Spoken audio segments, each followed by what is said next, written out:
Welcome everybody to Talk That Talk, where we have the unfiltered, unscripted, uncomfortable conversation.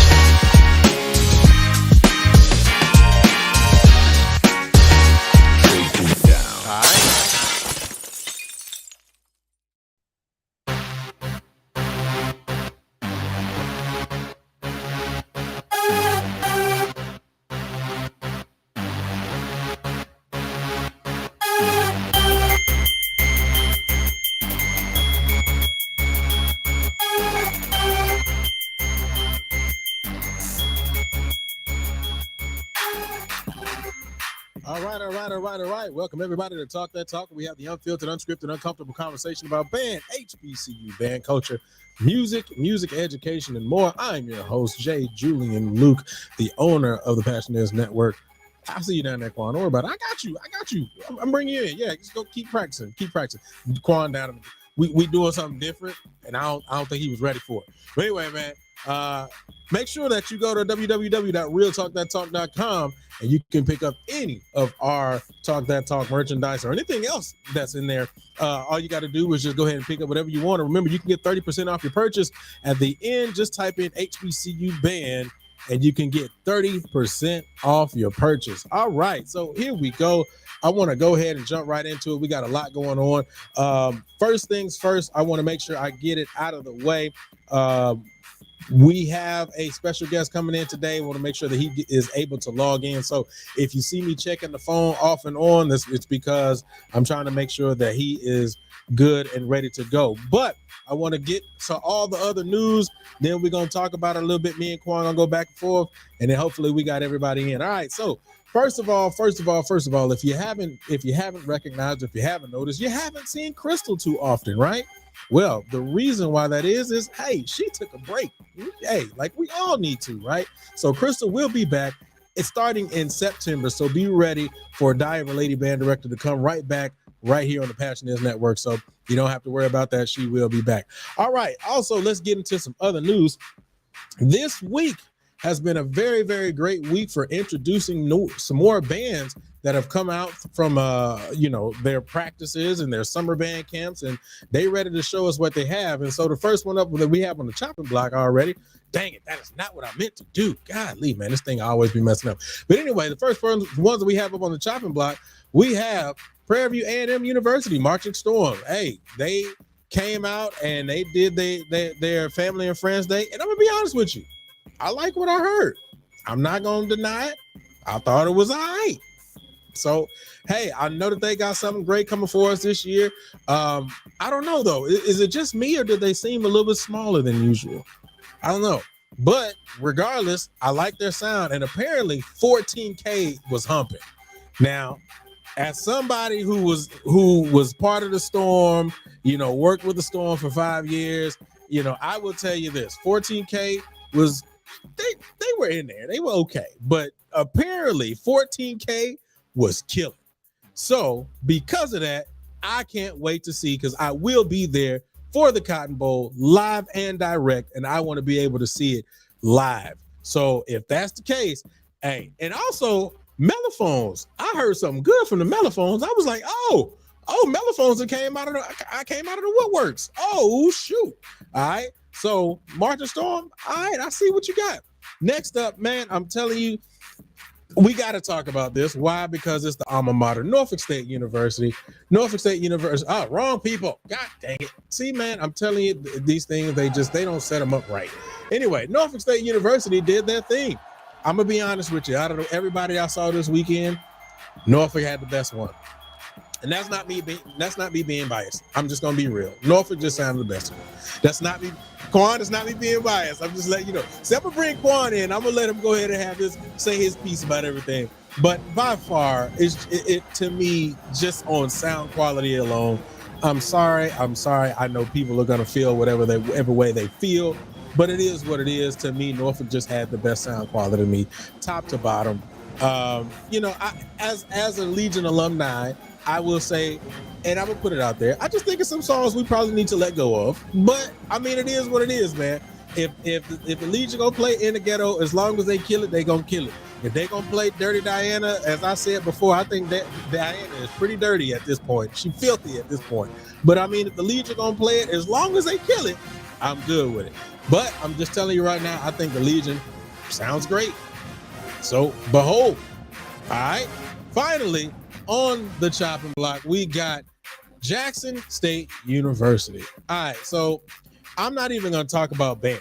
All right, this is not even about the band. So first of all, matter of fact, I will start off talking about the band. I'm gonna be nice. I'm gonna talk about the band. All right.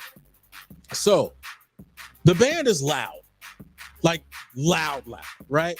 So as a matter of fact, when I watched the merge, I was like, yo, these numbers in the freshman section was looking pretty nice. But then the alumni came, and I was like, good God, it's like 400 of them. So I'm gonna say this: Jackson is loud. They're super loud. But that's not what I want to talk about. I, as an avid J5 fan, I want to talk about this. The 5 young brothers that you see right here on the screen. Here's the reason why. Because I actually did not have a lot of hope for this new squad. I'm just going to be honest. I just did not think that the creativity was going to be there. You know, and rightfully so. I didn't think that they were creative as they could have been in the last couple of years or the last year. But I'm telling you, Christian came out with this group right here and they killed it. Their get ready to me is just, it was fire to me. So I was excited to be able to see it, and I watched it over and over. I watched it from like 13 different angles because, you know, it was like 400 cameras out there. But I watched it from 14 different angles. I watched the march out. I watched this version, and I watched this version, and I also watched the march out version that JSU Bands did. I think it was somebody else there. It was a couple of people there. I watched that joint from every angle, and I will tell you, boys is clean. Boys is clean. So I am actually looking forward to see what the J5 have in store. Hey man, great job, J5. You know, again, Jackson State loud. I'm just gonna say that. Jackson State loud. All right, let me go ahead and bring in the other panelists today that we have. My good brother, part of the show, just been rocking with us from the beginning, man. So I gotta bring him in, and his hair's getting longer too, man. Look at that, all down his ear. All right, here we go. All right, so let's go ahead and bring him in, man. I ain't seen my brother, man, in quite a while. So it's gonna be great to have him back on here. So let's go ahead and bring him in. What's going on, bro? Smits, you on mute. What's that, bro? What's good? What's good? What's good? Man, I feel like I ain't seen you in a month of Sundays, brother. Since DC. Since DC. Yeah. What's good, man? Ain't nothing, man. Ain't nothing at all. You know, life is life. And before I even ask about what were your thoughts on some of these groups that I just mentioned, I have to make this announcement. I'm going to make this announcement because I got to be real and be honest. So originally there were multiple times that I made the announcement that I was going to be going to the National Battle of Bands, which is happening this upcoming weekend. I gotta say it, man. Unfortunately, some things happened. Some things came up, and I am unable to make it. I had a couple of people reach out to me and say they were trying to link up with all of us and so on and so forth. And unfortunately, I am not going to be able to make it. Dr. Sanford was trying to meet up with me. It's just but Talk That Talk will still be there. Quan will be there. Portia will be there. I mean, she's gonna be there with the Legion, but they will still be there. Link up with them when Portia's free. Not when Portia doing Legion stuff, but when Portia's free. But and then Quan gonna be Quanin. So just link up with them. They will be there. Talk That Talk will still be there. I personally just will not be there. It's hurting me because I was ready and set to go. I had to let them know. I think, what was it? Sunday. I think it was Sunday. So yeah, so it just is what it is, man. So there it is. I just had to put it out there, man. It's all good. It's all good. What's up, family? Everybody. I do want to a few quick, home announcements. Yeah. So first of all, Big shout out and congratulations to that boy Chuck. First of all, that boy was out there doing his thing. If nobody noticed, Mr. Connor himself uh, was out there, Alabama. Big shout out. I mean, I think this touched my heart so well. I had 4 students at the Prairie View University, and as a band director, it's full circle. And the truth is it a sense of biasness? Yes, I'm not gonna lie. It's like my kids are marching for the storm, and I said that all weekend. I was like, man, my kids are marching for the storm, and I know every single one of their stories. Uh, and it just did my heart well. Anisha, that's on baritone. Jermichael, that's on tuba. I got a kid, Malik, that's on snare, and a kid that's on tenor Latrell. It did my heart well. And then after, I was able to take a few kids down there as well, current kids and kids who are about to graduate next year, just to see the storm. And just to be fair, if TSU invites us, I'll take them to TSU as well. I have 2 kids marching for Texas Southern as well. I want them to see all of these schools so that they can, make a fair decision and attend these HBCUs, historical Black colleges and universities. I will be bringing my kids there to the National Battle of the Band, but this weekend was surreal. It's the reason why we fuss as band directors. It's the reason why we pick up kids, feed them, do what we're supposed to do to see them at a place of higher academia, a place of learning institution, and it just happens to be yours. It's even better. My students was like, Mr. Mitchell, what songs you played when you was on the Stone? I played this. Oh, we play this. Oh, you play this. But one thing that we play the same is that alma mater. So that's all that matters. So I had a great weekend with the family. We all went. I want to thank Heather for riding with me down there too. So yeah. It was good. The storm sounds good. Let me tell you, the storm sounds good. Let me tell you, I got one thing to say, and I'm gonna be in my bag this year. I don't care. You don't want it with the storm, ho. Oh Lord, that's how I feel. Hey, this is my first day back. This how I feel. Okay. You don't want it with the storm, ho. Pop off. Hey, and guess what though? Norfolk sound good. I ain't gonna lie. They sound good, boy. They sound good. They sound good. I can't lie. I thought you were gonna add something on to that. So yeah, I thought you were gonna be like, they better than PV. Yeah. That's that. No, I thought hey, let me tell you something. I realized something, bro. You can't ever go against the home team, dog. I don't care what it is. Rain, sip your water, rain, sleet, or snow. You don't want it with the storm, ho. That's a shirt. Hey, Sean, put that on a shirt. Put that on a shirt for me. He getting y'all merchandise right here. I'm telling you. But no, man, I saw the pictures, man, with you and your kids, man, and I was actually excited to see them because I just remember being around them and all that kind of stuff. So being able to see them, march with the storm, and then you were there because when I hit you up, you was just like, yeah, I came with some kids. I didn't know that your students were actually in the band. I'm gonna tell you this. I know the feeling, man. It's a great feeling. I remember when I was teaching in St. Croix, and then some of my students ended up going to Norfolk. I was proud. I was like, yeah, you know what I'm saying? It just kind of make you feel real good, So no, I'm glad and was excited to be able to see that, and happy that you were able to experience that as well, bro. Yeah, man. And I do want to say shout out to my drum instructor, Jay Roberts, man. Jay Robert, he marched with me at PV in the box as well. And for him to have his students, matriculate to Prairie View as well, like if it wasn't for him, they wouldn't have had that opportunity either. But that was the same kids that were in that Washington, D.C. parade. And for them to experience D.C. and then now be in the storm, but walk through the process of me being a band director. That was my first year being a high school band director, starting with them. And those kids are in the storm. So you can't write that script any better than that, man. But I do have 2 kids that's in the ocean that I will be supporting. I don't want to just make it like PVTSU, even though it's Labor Day Classic time.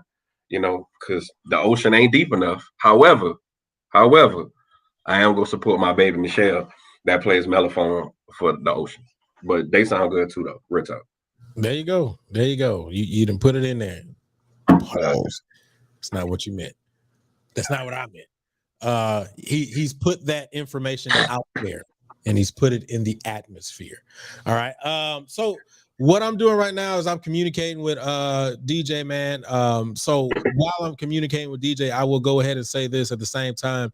As far as National Battle of the Bands is concerned, man, I am excited to be able to try and catch whatever footage that I can from the National Battle of the Bands. Apparently, they do not want any outside recording to be taking place at the National Battle of the Band. So if I'm able to see some things, you know, while I'm at home, unfortunately, cell phone. That's why I say if I'm able to catch some stuff, I definitely will. I know that they're going to be doing the two-sided thing, which is a whole conversation within itself that I'm not going to speak on.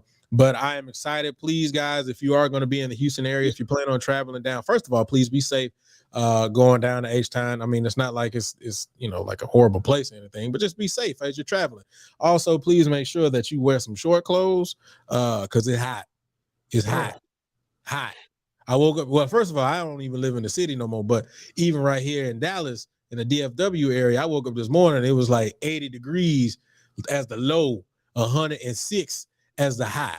So yeah, bring your short clothes, some shorts, you know, some sleeveless stuff. I'm just telling you. My dash say 115. Yeah, when I get in my car, that's about it. Yeah, that's when I leave it sitting outside. Yeah. But also, I do want to kind of quickly go back and tell the story about DJ before he comes on. I'm trying to get him straight at the same time. So very quickly, man, we had our show, I want to say 2 shows ago when we were talking about videographers. And I think we had a great show. A lot of things were happening. By the way, man, shout out to all of my guys who came on last show for the trumpet show. That to me was a very good show. I enjoyed just being able to talk trumpet. Don't look like that. We had a percussion show. We had 2 of them things. All right. Because we're that important. Because we're that important. That's why. No, you're not. I can go out there with a beat machine and 2 speakers and be good. Anyway, but you ain't nothing but a boom and a skloom. That's all you is.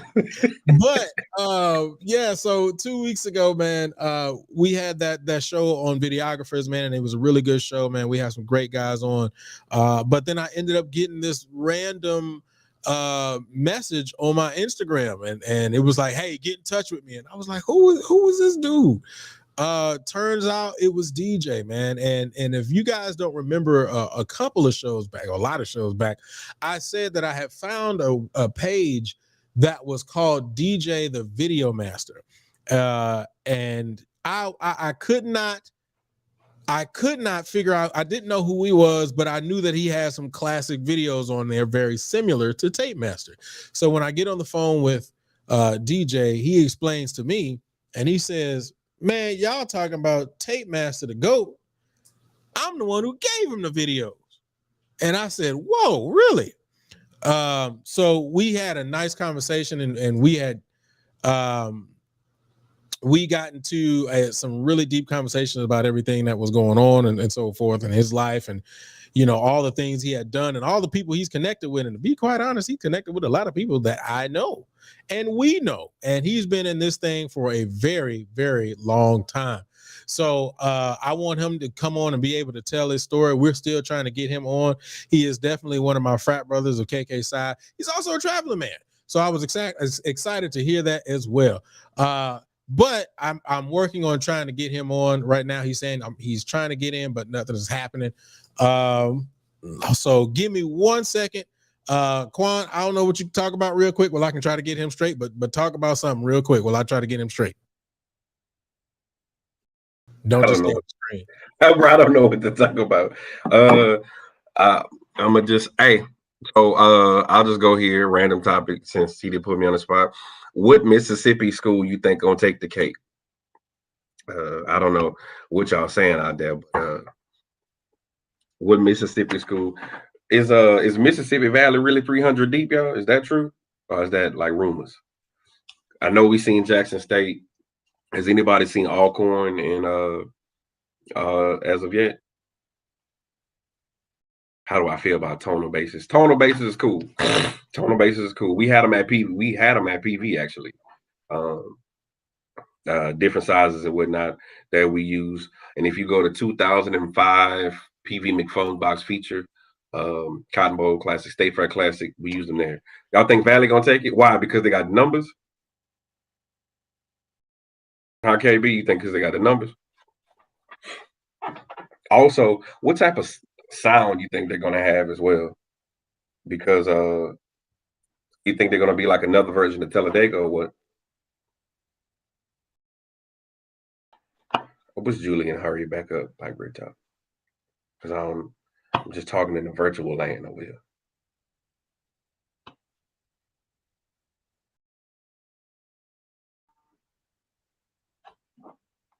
Dega 2.0. Yeah. Who all gonna be there? I believe FAM, Pepsi, National Battle Dance. Let's see, y'all. Okay. We got who gonna be there?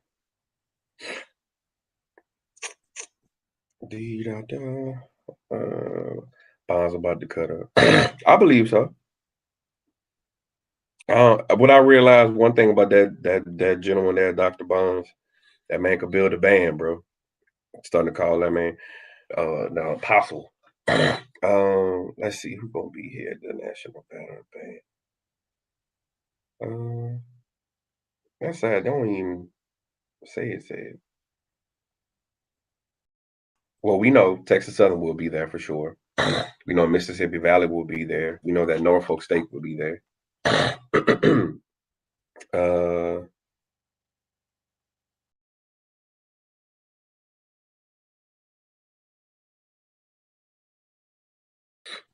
Let's see, 2023. Hey, what's the requirements to get in? I know that ESPN is doing the National Battle of the Band. I wonder what's the requirements to get into that. But to just let y'all know again, Langston University will be in there. I have a few kids marching for them. Mississippi Valley, Norfolk State, Southern University. Is that it? Oh, Florida A&M University, of course. The Grammy Award-winning Tennessee State University, Texas Southern, and Virginia State. Those are the bands that are participating in National Battle of the Band.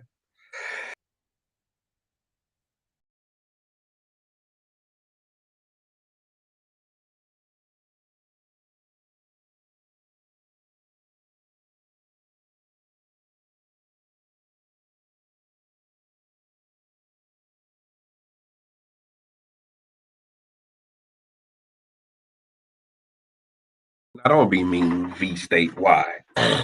Don't be mean. I think they have. Shout out to V State. Shout out to V State. Big shout out to Dr. Lamar Lawhorn, PV graduate and alumnus, former assistant director of bands at North Carolina A&T. Yeah. Sounds like you just gotta go. Yeah, bro. Yeah. One of them. It's the heat, bro. It's the heat. V say they bring in the smoke. Hey. I tell y'all Virginia people really don't like Virginia.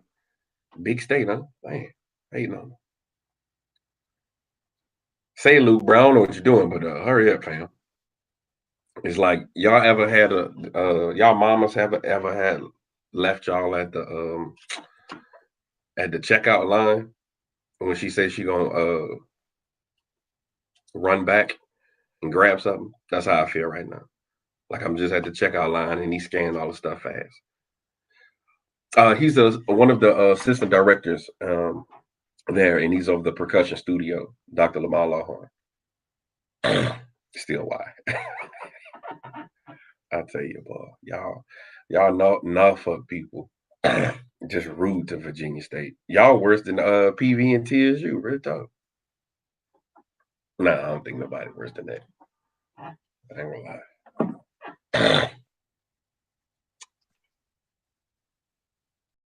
Woo. We still working on it. We still working on it.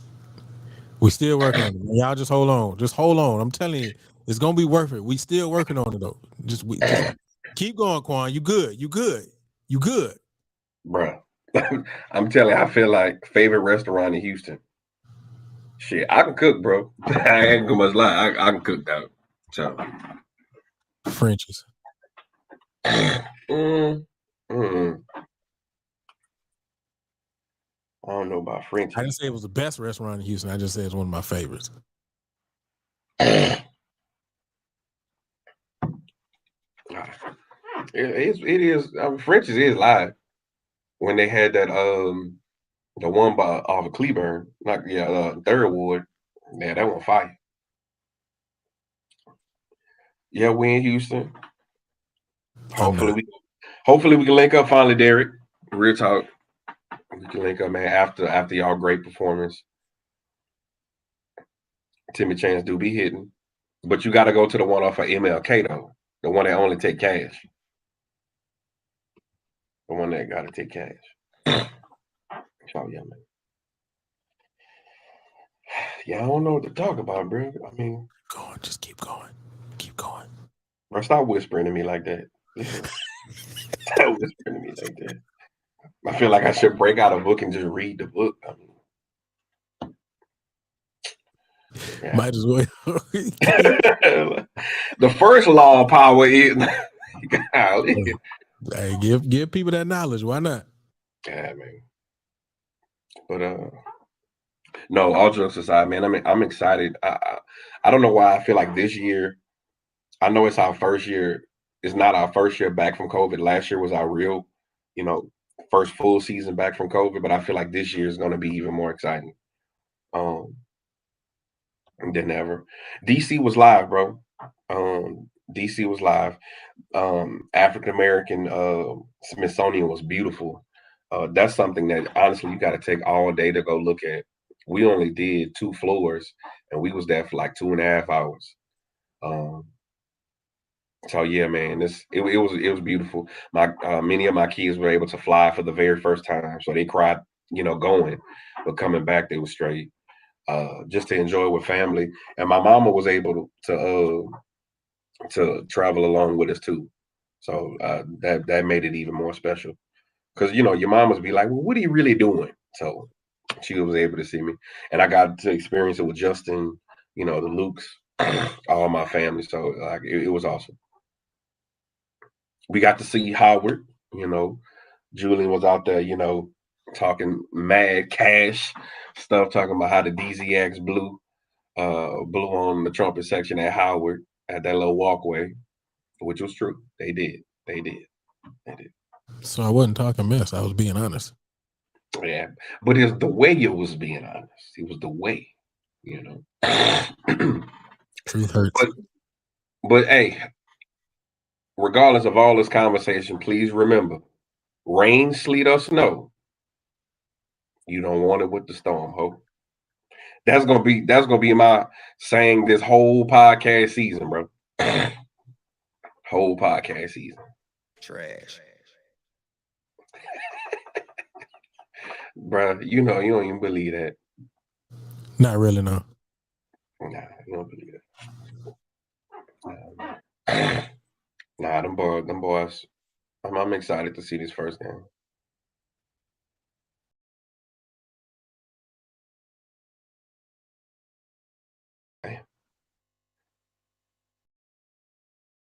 Speaking of DC and Howard, the fact that Felicia Rashad stepped down. Yeah, she did. In my opinion, who makes the best? So that depends. That depends. So I mean, of course, everybody loves Pearl Championship Series drums. However, Tama don't sound bad. Tama drums don't sound bad, but they're heavy as hell. System Blue sounds good, but I'm not too much of a System Blue guy. I'm more of a Pearl Championship Series drum guy. Somebody make me that shirt for homecoming and mail it to me, please. Rain, sleet, or snow. You don't want it with the storm, ho. Somebody make that shirt for me. I should. We should message Miss Sean and be like, put that on the back of the new Storm shirts. Chest, definitely chest tender. I don't prefer leg tenders only because you can hear it, but your sound goes to the ground unless you have a projector. So I don't prefer leg tenders at all. And there's only a certain amount of flash you can get. They're sponsoring y'all, Pearl. When I was at PV, we had pearls.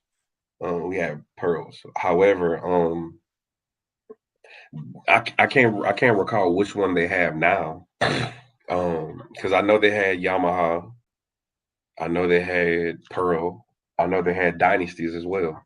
Like they went through a couple of set of them.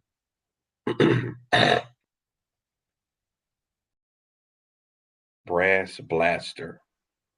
We'll look that up. Brass Blaster.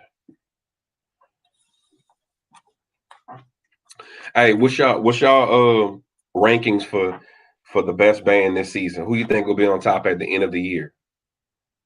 Who you think will be top at the end of the year? And nobody, we didn't mention Southern because they had theirs as well. Shout out to my niece. You remember my niece that came on the show? The one that played bass clarinet and clarinet? Yeah.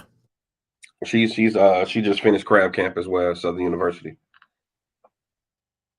At Southern? Yeah. Nice. On bass clarinet? Good. Good and flucking well. She's not on a damn bass clarinet. She in there hitting, playing Can You Feel It, playing them tuba parts.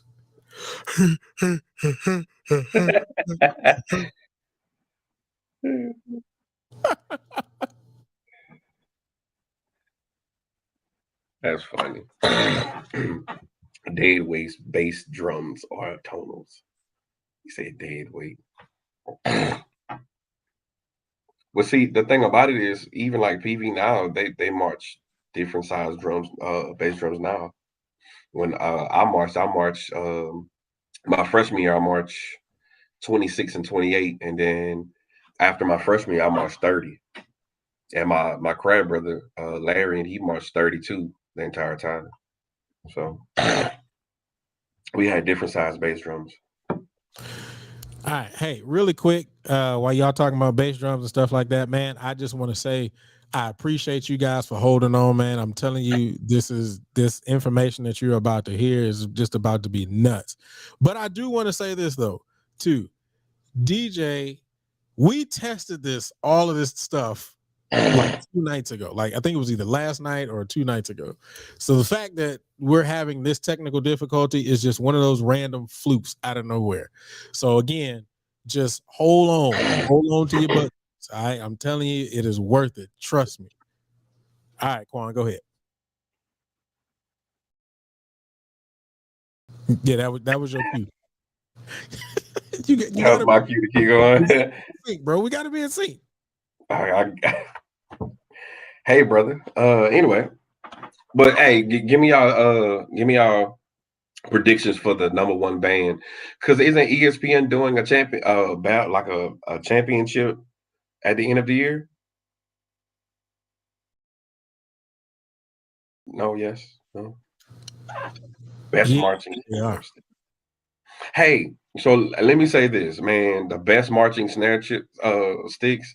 There's a black owned guy that makes pair sticks. His name is Nassan Ballard. He's from New Orleans. He was section leader of Southern University at one point, but he has his own pair of sticks. Real talk, those sticks are live. Like real talk. Like, please look it up. Please look it up. Please look it up. Nassan Ballard, Nissan Ballard. Please, sticks is live, and it's black owned. It's just him. He also makes custom drum pads as well.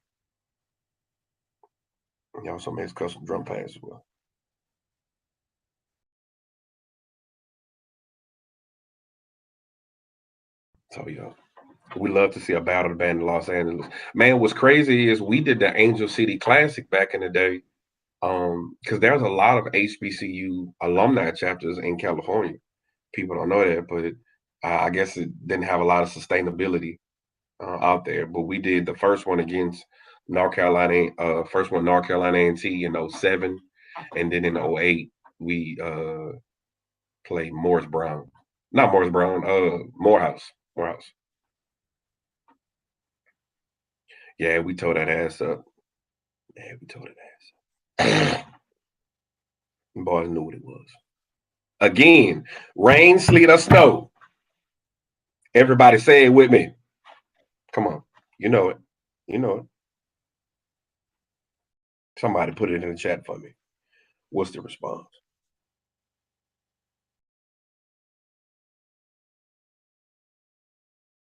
Recruitment is high, but the retention is low.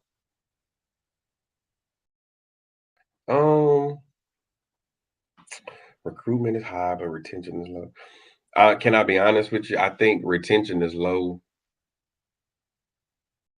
because some band directors need to let kids go home instead of having practicing real late. And I know we did it, but some of that thing is not. Some of those late night practices are not feasible anymore. Just my opinion. And then you have to. I found this out. You have to inspect what you expect from kids, meaning you can't tell a kid go to class early and so forth and so on if you don't set them up for success from a realistic point of view. You can't be a freshman and you get an 8 o'clock class, bro, and you have band practice till 10. You know you're gonna go to bed at 1. Let's be real. So you got to set them up for success and put certain boundaries around them to ensure they're successful. But yeah. For those that's just chilling right now, you can go follow my marching band page at Marching Pride of Sunnyside on Instagram. I don't do that right now. If you ain't doing nothing, we're just waiting on Luke. So yeah, go to Marching Pride of Sunnyside. That's what it look like. Let me see what camera. There you go. Boom. Yep, there you go. Marching Pride of Sunnyside. Go and hit that for me. Yep. Go and follow our page. Yeah. Go and get them likes and subscribes up. Do I follow back? I'll follow you back, bro. You want to be? I follow band stuff back. You know what I'm saying? So yeah, I will follow back. Will Jackson keep their numbers is a real question because if they do, it's going to be a long. I agree. So I have a question. Do you feel like Jackson like that is living like that because of the numbers, or because they were a great program prior to? Because I think there was a great program, period. They just that's ridiculous, bro. I wonder if those kids came from Georgia Mass Band. Real talk.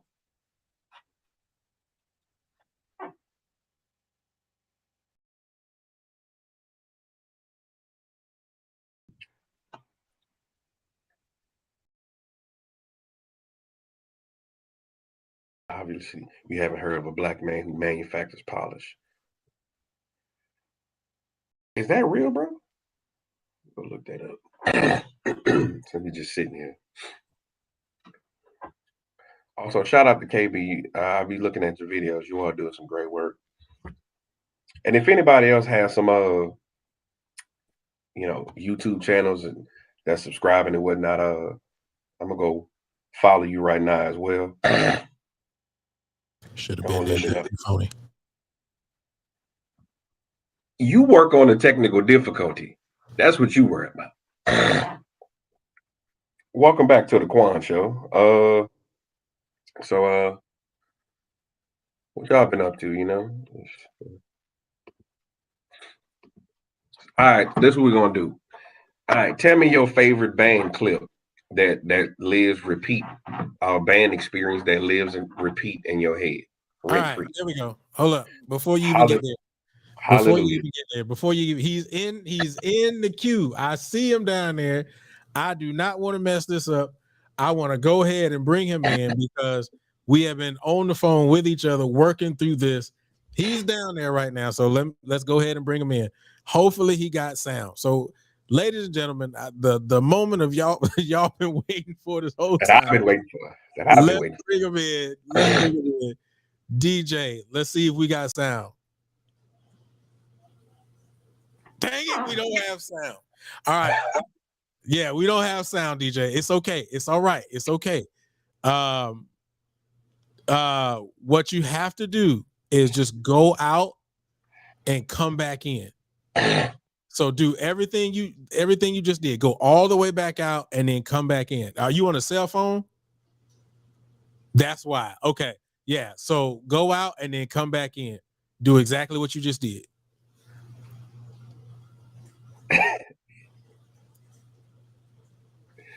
So we've been working this whole time trying to get this thing together. And I'm telling you, again, the information that he has is just so phenomenal that we just got to have this conversation with him.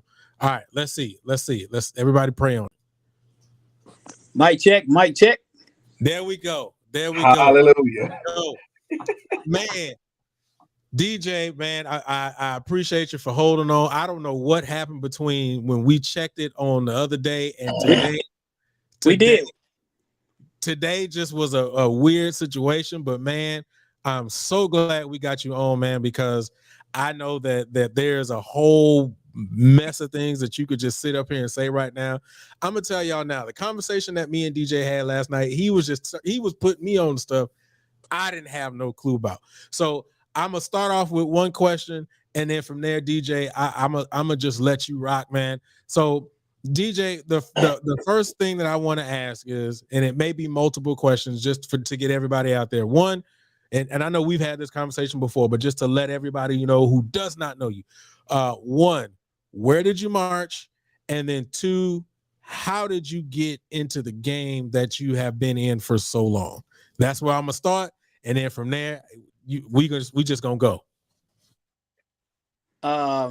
First, DJ the Video Master. I marched at the Southern A&M University Marching Band, the human jukebox. There is no other in my book.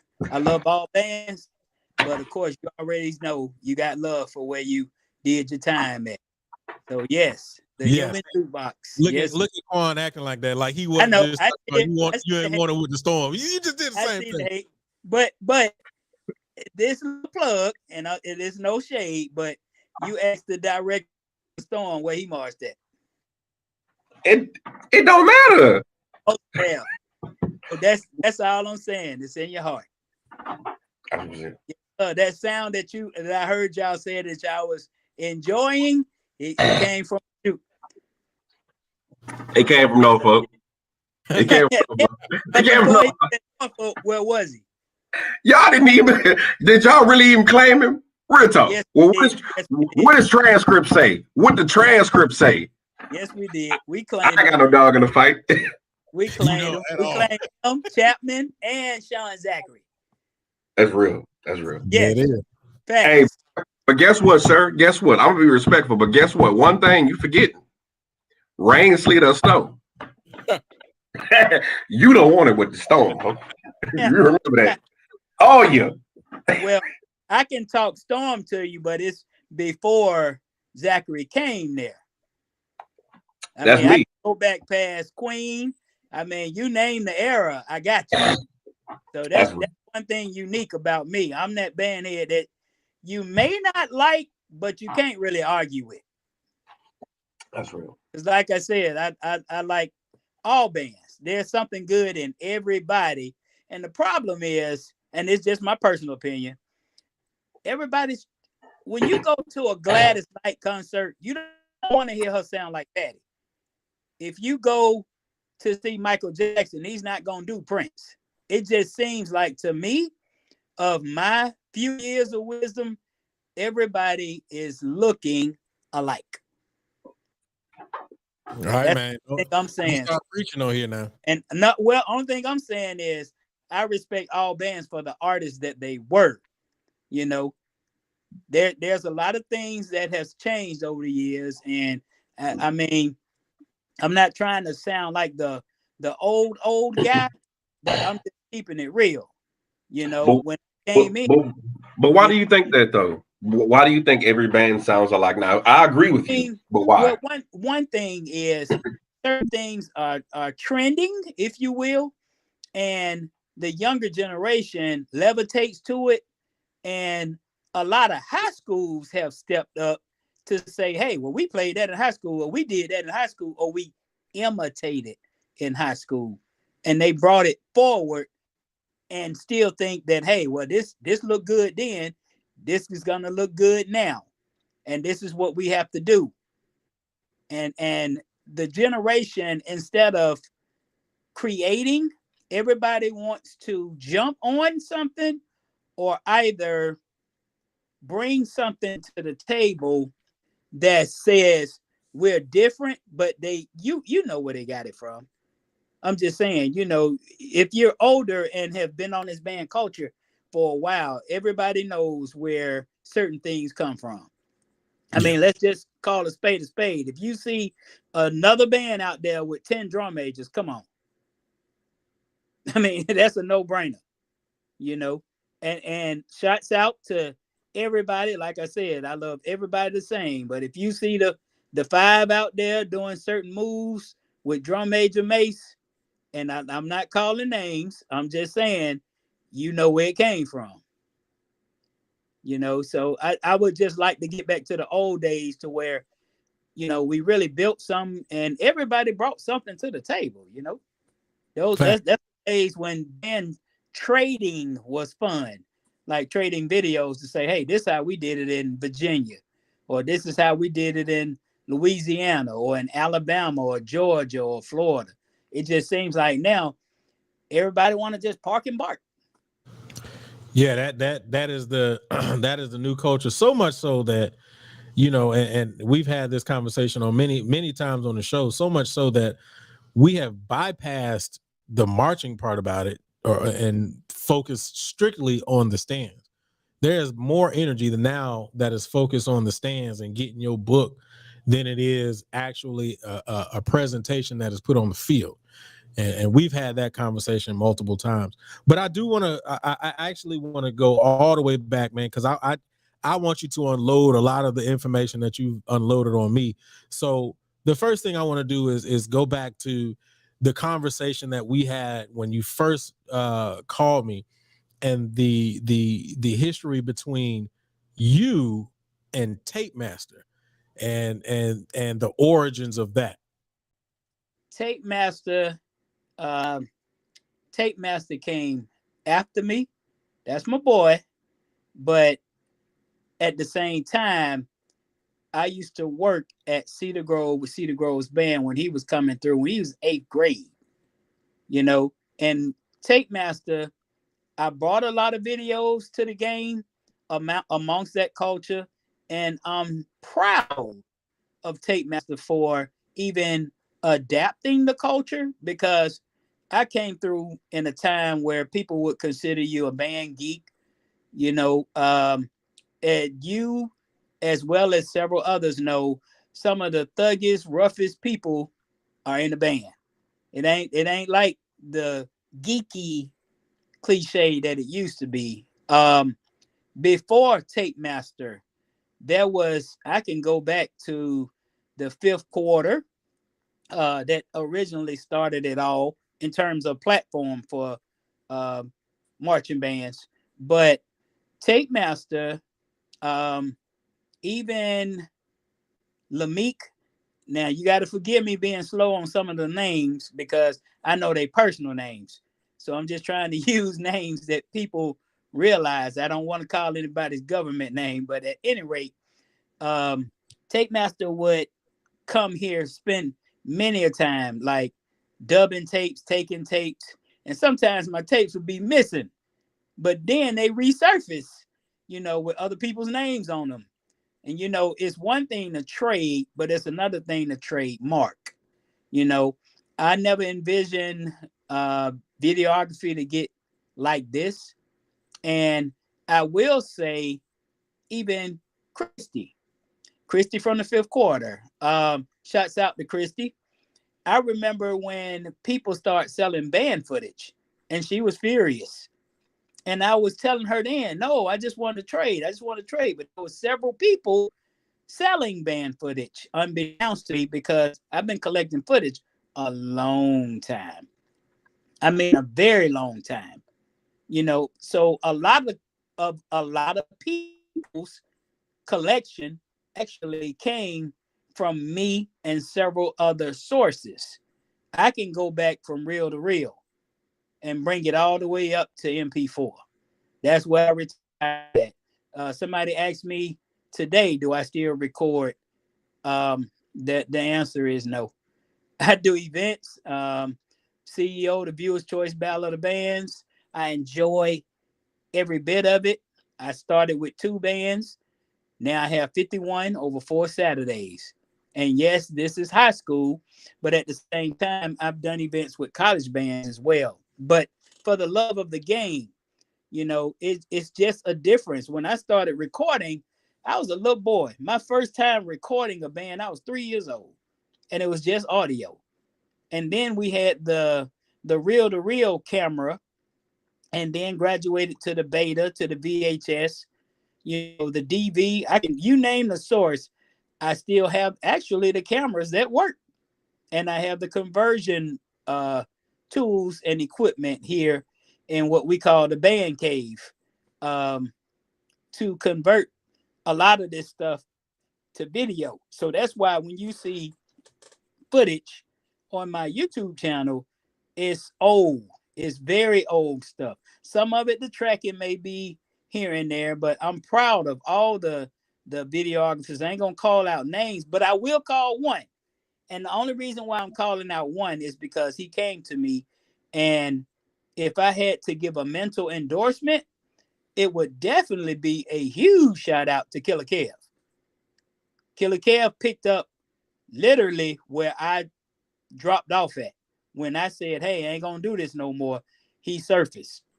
He surfaced huge. And like I said, all of you media personnel that have the tools, man, I love what you're doing. It's crystal clear. I think it should be a cable network, and I still think you guys should get paid.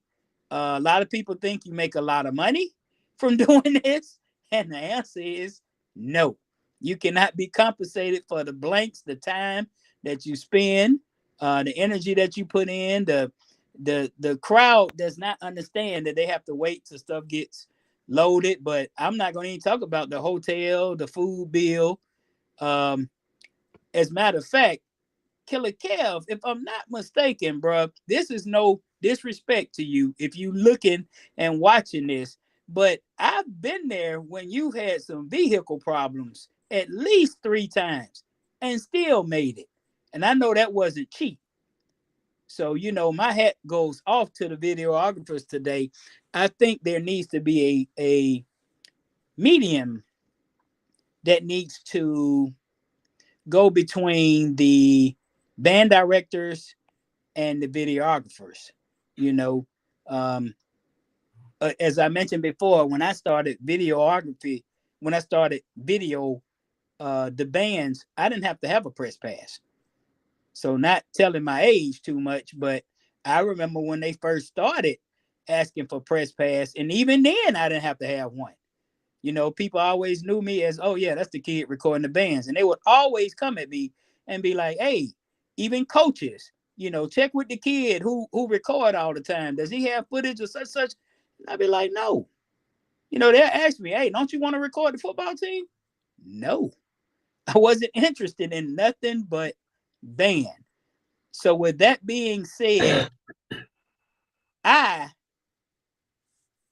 started on swag fans. Okay. But before I jump into that, let me go back and must say the first band platform was the fifth quarter. The first night of the Living Bandheads was at my house. The reason why I know this, it was a small cookout for 8 people. 25 showed up. And we stayed up all night recording and watching band footage. And everybody was Perfect. Grilling, something that a lot of band tape sets don't do no more. We set out the grill, and this was VHS tapes. You know, there was no high-speed dubbing. You had to basically watch the whole video. And that led to the first dub set party done by yours truly. And this was at a hotel ballroom. I had 9 stations, and each station had 2 VCRs. And you come, you bring your blanks, and basically you pay one fee, which wasn't that much. If I'm not mistaken, I think 10 to 15 bucks, but you can copy all that you wanted. Like, you just bring your blank VHS tapes and copy everything that you wanted. I used to have people, the post office would know me, but I used to have people email me and this footage or that footage ran away. You know as well as I do. Well, let me not say that. Let me say, back in the day, if you had a band tape, oh man, you had to hide that thing. You had to put it. You didn't want to really let nobody borrow it, because what would happen? You ain't gonna see it no more. You wouldn't get that bad boy You back. that bad. It's gonna grow some legs. Something gonna happen, or you would get the other thing to make you mad. Somebody ended up accidentally pressing over it. But yep. So, you know, but a lot of people out there, band directors too, you know who you are. I gave them their first band tape, you know, and some of them still to this day be like, hey, you got that, or you recorded that for me before, but they would ask me if they could get it again. So with that being said, out of the 5th quarter came several other platforms. When we had SWAC fans, when we had Marching Sport, several, you know, I think I want to say, if I'm not mistaken, there was one for high school, and then it quickly grew into high school. It's Showtime Mag. Yep. Like I said, forgive my age. It's a little slow. It's in there, but oh no, what happened? There you go. There you go. All right. Oh, his audio's off. Hey, I don't know what happened. Something just happened, and then all of a sudden it just cut off. I don't know if you can hear me. Can you hear me? Can you hear me? I don't think you can hear me.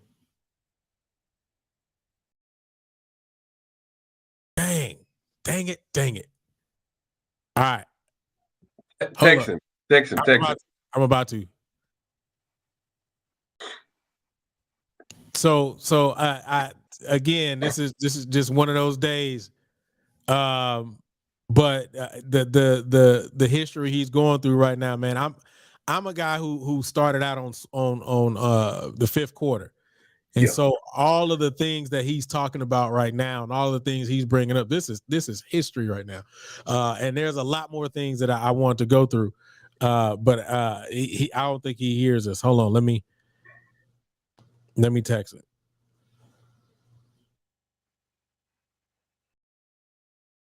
Talk, Quan. Oh, man, nah, I'm not doing this again, bro. I'm not doing this again. Nah. It's like, you ever had like a little brother be like, go in there and dance for mama so she won't be mad at us? Like, no. Yeah, I know exactly what you're talking about. Hey, shout out to Simon though, man. That was a fire concept with the Black Foxes, bro.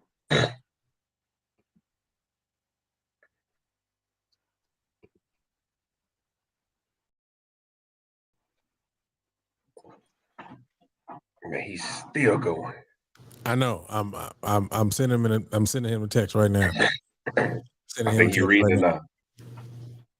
For sure, bro. Hey, you so he said you see week 1. Hey, you going to the classic, Labor Day Classic? Simon? I won't be there either, Justin. So I'm not on. That makes me weak.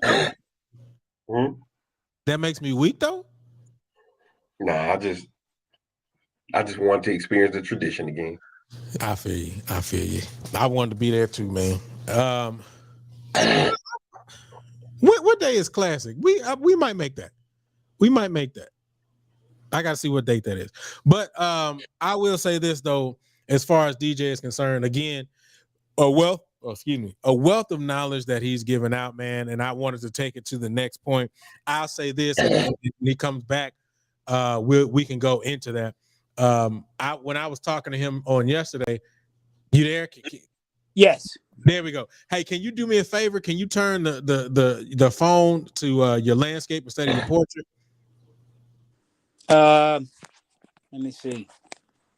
There you go. There you go. How about that? That works. Okay. So, and I know, you kind of went out when you were saying something, and you were talking about the different versions and the eras of the pages. But I do want to go back or go back just a little ways, because last night when I was talking to you and you were showing me your website, and I said, man, you got a video of the Legion and Grambling, Norfolk and Grambling. So I got to ask you, what, from your recollection, is the oldest video that you have? The oldest video that I have, that there's a difference between that I have and that I recorded. I'm one of the few that will admit that. The oldest video that I have is actually 1934. That's the oldest that I have in my collection. And who is that? Who is that of? I have Ohio State and Michigan when they first dotted the I. Wow. 1934. Wow. If you know anything about ESPN and the Year of the Fan, all of that footage came from me, from every first NFL halftime. Even now, when they're looking for certain pieces of footage, they will come and contact me. Sia, giving you a shout out. And actually, a lot of people don't know this, but she's in control of that now. And she actually was a 14-karat gold dancer. Wow. Now, the oldest piece of footage that I have recorded, oh boy, I want to say that would have to be 1976, Norfolk State. Wow. So the oldest video you recorded was 76 Norfolk? Norfolk State. Do you know it was Norfolk and who? If I'm not mistaken, it's Norfolk and UDC, University of District Columbia. What? Yes. University of District Columbia. Yes. What is that? I ain't never heard of that. Y'all don't know about UDC? No. Oh, wow. UDC mascot Firebirds. UDC was similar to a Talladega, but at some point they didn't have a football team and they would just show up at games. They would show up and play. I mean, crank. I ain't talking about a little bit. I have a modern day piece of footage from UDC. As a matter of fact, it's Winston-Salem against Norfolk in 91 and, 93. That's when Whitney Houston came out. Yeah, 93. The Bodyguard soundtrack, because, Norfolk killed it. This was in 93 at Winston. It was Norfolk against Winston, and UDC showed up. And that's on my YouTube channel. As a matter of fact, it's labeled. Man, I done went through all of your joints on the YouTube. I don't see that one. So now I got to go find that. If you own YouTube right now, type in WSSU versus NSU 93. And then make sure you put DJ. Like it should pop up. But that's definitely on there. It just popped up right here. Yeah. Yes, sir. WSSU versus NSU versus UDC 93. And That's it. this is and this was because I remember last night you were telling me you got footage of the Legion in every uniform. This is Yeah. the yellow uniform with the white plumes or with the white brush. But So now, but wait a minute. The hottest piece of Norfolk footage I have is in 1969 at Yankee Stadium. They played against Grambling. yeah, that's the one. That's the one that I saw that I was like, they played Grambling? Yes. And that's when everybody had the plume bus daddies. driver hat with the one plume. Yeah, yeah. Yeah, definitely. Yeah, because prior that was a classic back then, and I was surprised that it was at Yankee Stadium, but I was told by shouts out to Paul Adams. Paul Adams was the one that told me that was a classic, and the year prior to that in 68 was Southern versus North Carolina A&T, and I have that footage. That's in 1968. So Southern played A&T way before the years that we know. What year was that? What was it? 03? 04? Yeah, way before. They played them in 94 at the Circle City Classic. They played them in 03 in Vegas. But yes, in 68, and I'm pretty sure they played them in between there somewhere, but I'm just telling you what I have the footage of. You know what's crazy? You know, not to cut you off, but you know what's crazy? Like, this is so historical. It's almost like Bigfoot. It's like you remember in when they played in 68 and we like 68? They ain't never played them in 68. Like, we would legitimately argue that they never did it because we just know about 03 in Vegas. You know what I'm saying? That's crazy. That's crazy. I'm gonna tell you a nugget that a lot of people don't know about. Southern came to Atlanta in 1965 to play against Morris Brown at Herndon Stadium. And see, a lot of people don't know about that footage neither.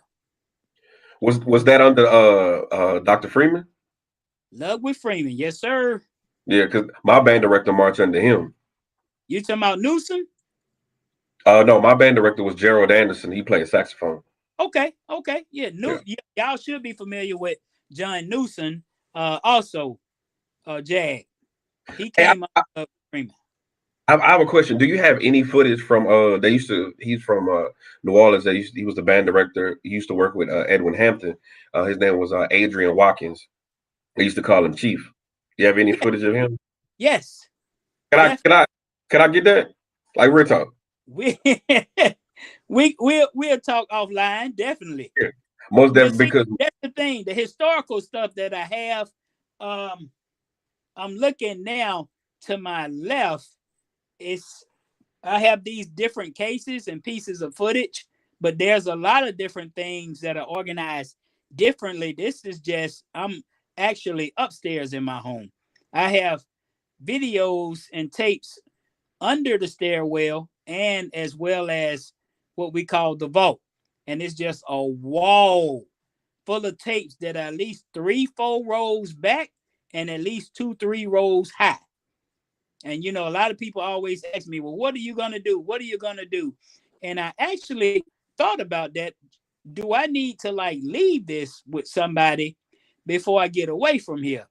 And I said, well, what we're going to do when the people from ESPN came here to visit me, they tried to buy all of it. And they offered your boy a lot of a nice chunk of change to take it away. And I'm glad I told them that I would think about it. And when I did, I started calling some of my mentors and realized, you know what?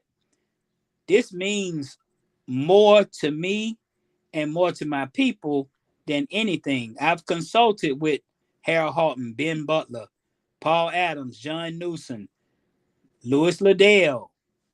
I've spoken with Donovan Wells, Lawrence Jackson. I mean, lots of folks. And this stuff is priceless, you know. So what's going to happen to it is the Smithsonian has agreed to take it off of my hands, and then my family will be set for that when that time arrives. That way it'll be protected and the history would live on. Also, forthcoming book. The book will be out next year. As to when the date is, I have no idea, but it's coming soon. When you drop that book, man, I want to bring you back so we can talk about the book, man, and promote the book, brother. Absolutely. There's one thing that I haven't heard anybody say, and I just wanted to say this. I've looked at several records on the web about the very first HBCU Battle of the Bands, and just to get it straight, 1971. Sponsored by Braniff Airlines, Dallas, Texas, Bishop College, Grambling State University, Jackson State University, Southern University. Now that right there, I have a program for. I do not have the footage. I have footage of Bishop, but mysteriously, that one particular Battle of the Bands is missing. That's my unicorn footage, because it changed the face of the NFL cheerleaders and even how we view Battle of the Bands to this day. So if anybody out there is listening to that and you got it somewhere, or you think you have a piece of footage, especially if you're in Dallas, especially if you're in Texas, please holler at your boy. Man, that's crazy. Can you talk to us about the game, the Black College Experience game? Awesome. So for those who remember, years back there was a Black college football game, and in that game you were able to see your friend's favorite band, and he unloaded some information about that. So I want you to share. Give us that information. How did that come about, and so on and so forth? The BCFX, which stands for the Black College Football Experience, the game was an idea, and I remember them taking raw footage, and actually from 05, I remember someone talking about it, and I just was like, oh, that'll be awesome. And when it first came out, after hard work through the team, it was only on computer because the graphics were so, oh man, you had to have a computer from NASA to play it. I mean, it was awesome. But later on, when they put in myself and several other members of the team, first of all, everybody wasn't forthcoming. I'm gonna just keep it real. My team actually got kicked out. A couple have gotten arrested and threatened from filming Black college bands. And you know who you are. I'm not calling any names, but they hired me for my knowledge of the bands and the working relations with the band directors. When they hired me, immediately, band directors was like, yeah, come on in. Oh, you know DJ? Come on in. And welcome him with that. There are a couple of them that I've done interviews with, also on the YouTube channel, that talk about it, that actually say, hey, y'all should have done it like this from the get-go. Problem was, the company would go to the university presidents before going to the band directors. And those of you band directors, you know how you are when it comes to recording bands and doing any kind of performance. But reality is, you are licensed and contracted through the university. Legally, you got to go to the presidents before you do anything, before there's any type of an agreement made. So they were doing it that way. But the way we would tag team it is they would go to the university and I would approach the band director. And then I would try to make things, the bridge between the two, more relaxing. Needless to say, we put the team together. I was the only one that was able to travel to all 78 HBCU bands to record. For those of you who don't remember me, I was the guy in the KK side shirt hollering clear. So if you're watching this, you know exactly who I am. They were like, oh, that was you. But I was the one that was saying clear. That was me and Eric McCain, engineer for Key Sweat. We had a ball on that tour. And man, it's a lot of stuff that became magic. You know, the football play, Don't Shoot Me. I wasn't over it. I thought they did a phenomenal job. But the band play, you know, that's what I do. I had to make sure that, you know, we record this and we get that right. But at the same time as well, you can only put on the video game out there what you have license for. Because a lot of people said they wanted to see them play this or see them play that, but you can't have that because it was actually published. And for a lot of other people that don't know this, we had to fight for it. People said, why? You know, we went to Sony, I'm putting it out there, and they didn't see the need for it. If I'm not mistaken, NC2A. And they had a generic version of somebody playing something that wasn't the vision. The vision was from the CEO, Jacqueline Beauchamp, and it was about us. You know, we had to do the thing. And the thing was, they asked and even offered. They said, okay, we'll do this, but you have to take the bands off of it. And we all were looking like, what? They said no. They didn't see a need to put that out there. And I had to tell these people, with all due respect, a black college football game experience is nothing without the band. Now, you football people, I understand. It's your sport. But let me share something with you. If LSU plays Alabama, that game can sell for as much as $3,000 a ticket. And it's 100,000 seat stadium. If the bands don't show up, that game's still going to be sold out and it's still going to be played. Facts. Now, let's say you got Southern versus Jackson State. Okay? Let's say you got any other HBCU that's going at it. Or FAMU, Grambling, Norfolk, Prairie View, and neither band shows up, you're not going to have a good day in attendance. That's real talk. I agree. I just want to say this. I was in the game. So, yeah, I was in the game. I was there. So, yeah. You were there? You did the recording? Did the recording. We did the recording in the recital hall at PV. I could tell you the cadence we played. We played Cutthroat. We played the Alma Mater. We played PV Chant. Cause like when the drum majors come out, like you literally, it's a cadence, and you hear PV Mech Funk Box. Yeah, that's me. I'm on the record. And what's crazy is I bought the game again because you know this was before I understand about compatibility with games. So I thought if I bought the Xbox game because I had it, well, they would have back compatibility. But you know they pick specific games. So when I put it in, I thought, oh, it's gonna work. Nah, it didn't work. But I still have the game actually just for nostalgic purposes. But yeah, I actually bought the game, yeah. And I'm in the recording, yes. If you have the Xbox version, the newest Xbox, I think it's called Xbox One or Xbox Connect or something, to where they don't have to have the physical disc. It's on there, and I think it only goes for like $9 and something. But yes, and you can customize. Buy a whole new system just for that watch. Yeah, so you remember him, Quan, saying clear and all that kind of stuff? Yeah, I do.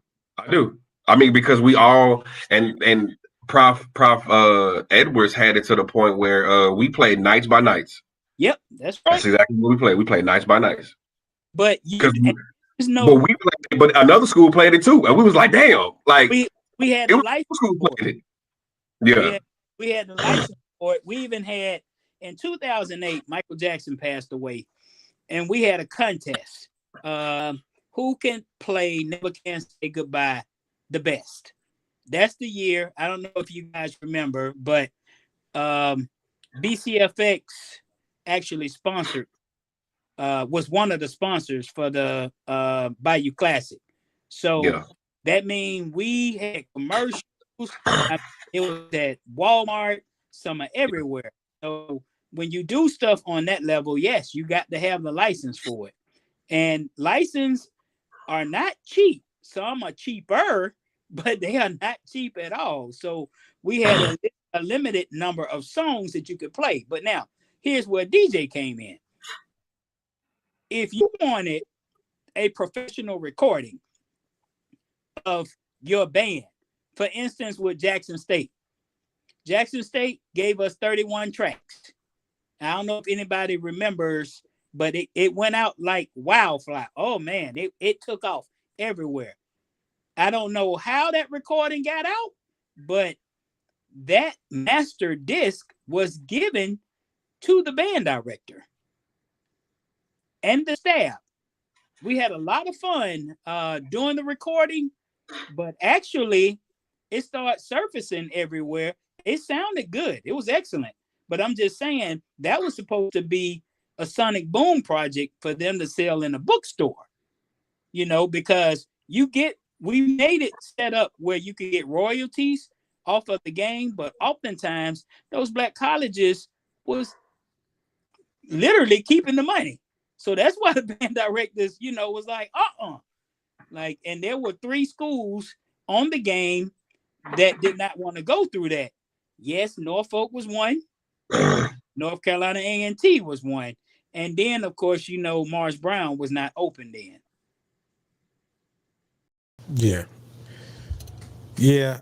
And it's crazy to, I never played the game. I always wanted to. But I wasn't an Xbox fan. I was always a PlayStation person. So I never played the game. I didn't know not one person who had it. I had to live vicariously through commercials and when YouTube became a thing, I watched the clips, videos and stuff on YouTube, but I never actually played the game. Saying all that though, I was and I've had that conversation with you offline, but it was crazy not to be able to see Norfolk State in the manner of how I would have liked to see Norfolk in that game. And when you explained to me that they had turned it down, I was like, man, that sucks. It sucks. And one thing, shouts out also to Bill Gates, because he's the one that actually listened to us and said, come on, let's see what we can do.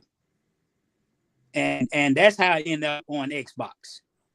What's crazy about that is Nicholas Thomas is the one that wrote half of Nick, because it was him and another guy. Now that guy sold it to J.W. Pepper, the Nick version that you hear on J.W. Pepper, but they both had it. And I was in the office, so we recorded it before Prophet was passed, but when it came out, it was like 09, like after he passed away, if I can recall. You are correct, Nick. I know Nick very well. You know why? Because he was the Southwest DeKalb band director in Atlanta. Try going back before then. He was in Drumline? He marched with Tape Master at Cedar Grove High School. Okay, yeah. And when you talk to Nick Thomas, if you Alpha Man, ask him, how did he end up going to FAMU? Right. And so he was our band director at PV after Prophet was passed. And so when we was talking about arranging, he opened up his computer. He was like, man, I wrote this Nick. He was like, yeah, because he wanted PV to play it. But we were so, at the time, again, Prophet just passed away. So we was like, oh, they trying to bring another fam guy in here. So we was kind of rebellious. And so that neck that's on BC, the Black College Football Experience, was the actual neck that we were supposed to play at PV. And we was like, we didn't want to play it. Yeah. That's the thing, and a lot of people don't realize this too.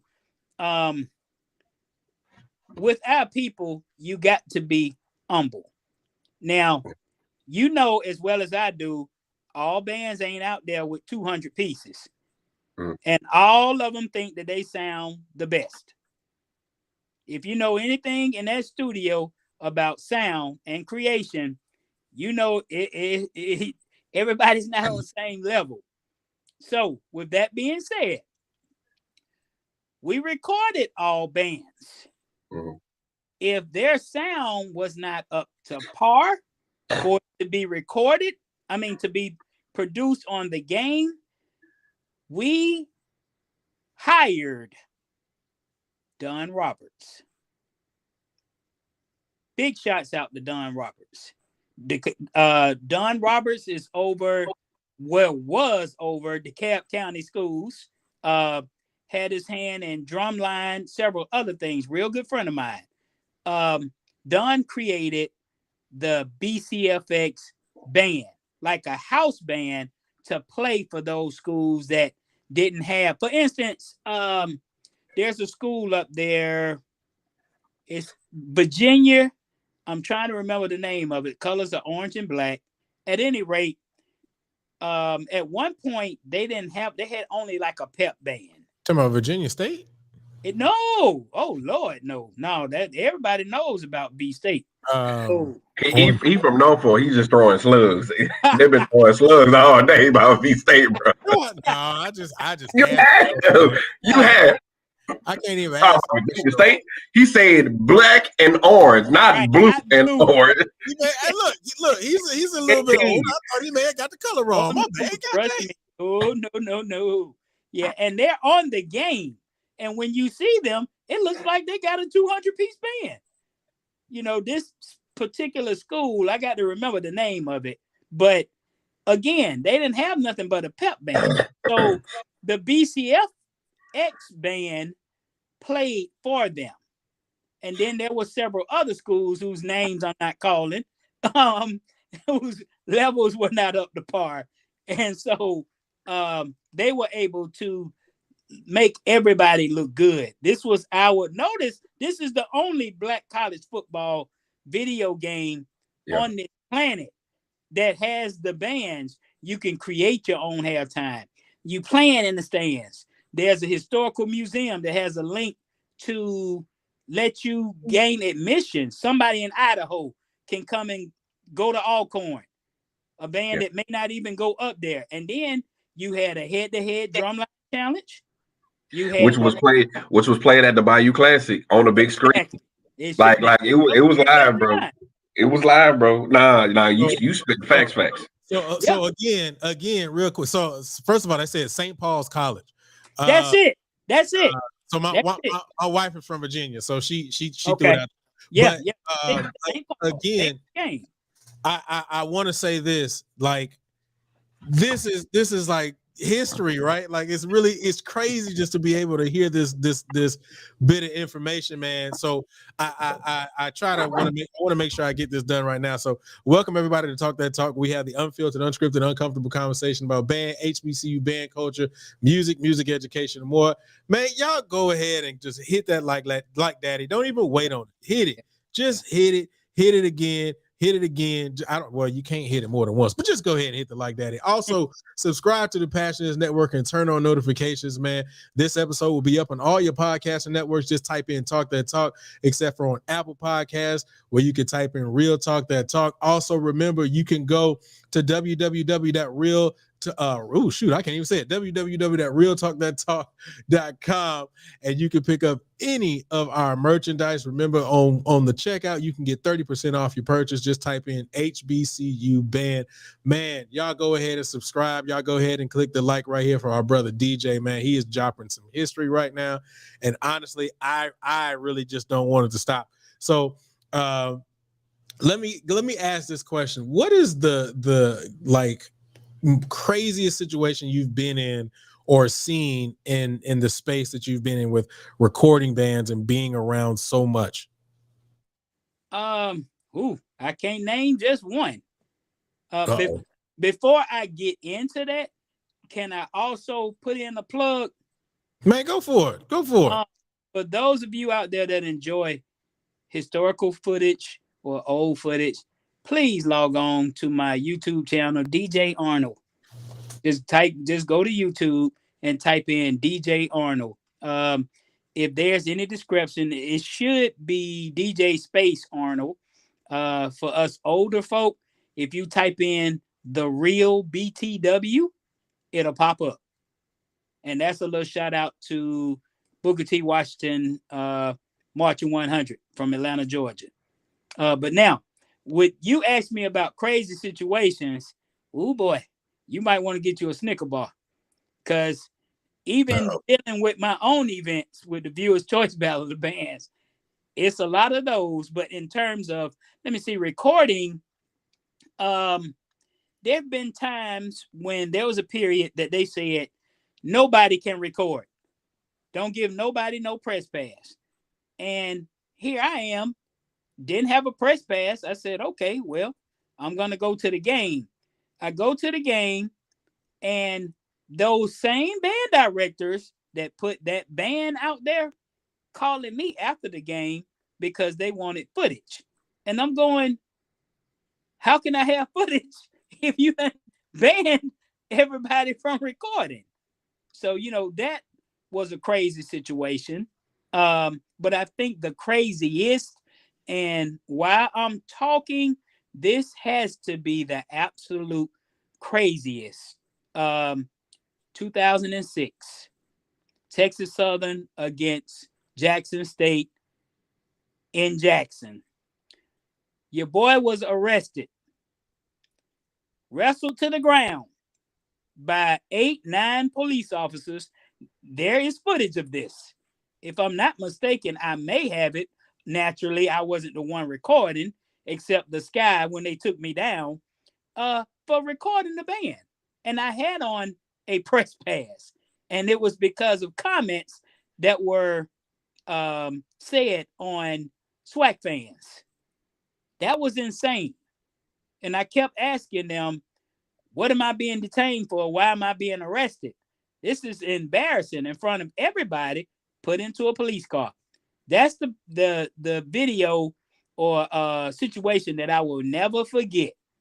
But that's not the end of the story. I'm going to skip a lot of it and just say at the end, of course, they hurried up and got me out of the car, apologized 1,000 times. The person that I guess called for me to get arrested for being on the field with my pass and camera was fired. So yeah, there you have it with that. That was 2006 though. Like I said, Texas Southern and Liddell. Shouts out to, at the time, Richard Lee and Dr. Liddell. Wow. And I know that we talked about that last night too, man. But I to me that story itself is just crazy. When it comes to what you've seen, the experiences that you've had, and now we're looking at this newer era, and I can easily say newer era of band. What do you see that has room to go back to what it was? So because a lot of times we have these conversations on this show about what used to be and what has now transpired into what is, and people tend to be like, well, that's old school. But in what ways do you think that we can adopt some of the things that we used to do from the old school and bring it back from all the experiences that you've had and all the things that you've seen? My college band director, Isaac Greggs, said it best. It's not what they do, it's what you allow. There are certain things that he just didn't play. He didn't tolerate. I mean, when it comes to marching 8-5 and getting them knees up, nothing else is civilized. You got to do it. I mean, seriously, there was no room for compromise or argument. I mean, for one, some of the stuff that we're glamorizing, if that's a word, halftime. There was a time that for you not to be on the field, that was a shameful thing. I mean, everybody took pride in wanting to be on the field. That doesn't mean that you can't play, but there may have been an overabundance of players. For instance, if you're at, and I'm using Southern because that's what I know, at that time, Southern didn't have but 8 snare drummers. If it's 16 out there, guess what? All of y'all ain't gonna be on the field. I mean, that's just fact reality, you know. Now, if there were brass, if the slot numbers were for 16 sousaphones, then we're not gonna put 17 out there. I mean, if it's for 24 of them and you got an overabundance, then those people on reserve. By you having that reserve, that used to make you, you know, kind of perk up and get on your horn and play.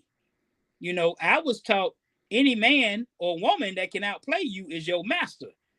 You look to the left and you look for instruction. You know, you aspire to be like them. That's why they have the term section leader. They're going to have that responsibility that comes along with it, as well as consequences. So I would like to see that be brought back. I would love to see the creativity step up. You don't have to go into the gimmicks. You know, I've seen a million halftime shows, literally. It ain't too much that these eyes have not viewed upon. One thing stuck out very, very bright, and that was from Bethune-Cookman. And I'm saying Bethune-Cookman because when President Obama won his election, everybody spelled Obama on the field. You even had some people to put 2008 or 2009 on the field for his term of inauguration. But Bethune-Cookman said anybody can scribble scrabble. What they did was they put Obama's face on the field. I had never seen any band do that. And to this day, I asked Donovan Wells, how in the world and how long did it take for you to get that done?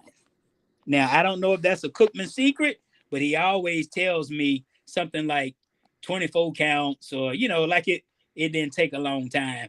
But I thought that was phenomenal. When I say creativity, yes, that's the kind of stuff I'm talking about. Absolutely. And I don't disagree with you. There were there was a couple of things that I wanted to ask. So, but you kind of brought them up. So I do want to bring up the conversation and the thing that you told me about that was news to me. We're talking about Donovan Wells, and you were telling me about, because first of all, for those of you all who don't know, I didn't know that Donovan Wells was from Bethune. I had no idea. And so DJ hit me to this information last night. I had no idea, but there was something different about Bethune's band that I also didn't know. So DJ, could you tell, first of all, he said that he has the footage of when Donovan Wells was in the band. So that was the first thing that threw me off. But what was significant about Bethune's band at the time that was different than what it is now? Bethune's band was a beast. They were called the Marching Men of Cookman. Of course, a lot of people know most band programs was all male back then. I believe he's a native of Virginia, but I know he marched at Cookman. Now that I definitely know. I mean, video and talking with him about how things used to be, which is kind of why, no disrespect to the life before Cookman now, but Donovan Wells brought a lot of older things that they did kind of back to refresh and push them on up, you know, to elevate them on back up. Prior to 97, Cookman you know, Cookman was in the SIAC. They've been in the MEAC and the SWAC. So, you know, that says a lot too. But Wells has actually been a part of that in terms of making them better and adapting. Now, one thing I will say about Cookman, I think that it's nice. Some of the songs that they have, I would love, and it's just my personal opinion. So all the Cookman people don't hate me. I would like to see a longer book, if you will.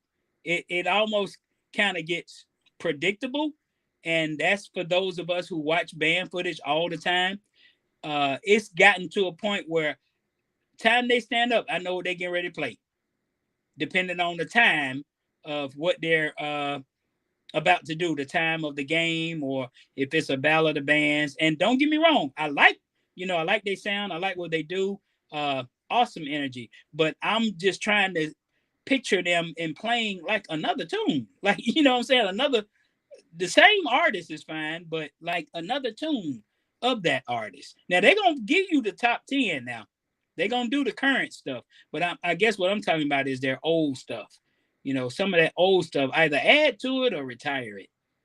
Yeah, you're not saying anything different than what a lot of us have said before. When Wells was in the band, was that kind of the same thing? Did they kind of repeat some of the same old music or things like that? No, not at all. Nope, it was not like that at all. And actually, all bands, like us going back to that whole identity thing, they could hold their own and broke what they broke. But technology, for instance, if you're in the band at Norfolk, okay, you got different people from all different walks of life. Now, let's say you're in the band at Norfolk 2023, but they's gonna ask you, hey, who's from this place, who's from that place, or better yet, he's gonna notice his roster and see who's from different states. He's gonna compare that to the schedule. So if we have a game, if you from Norfolk and you have a game in Carolina, you from Carolina, come here. You on the dance routine committee. Or better yet, what's the number one song out in Carolina? Okay, next game, we're in California. You from California? Guess what? Come here.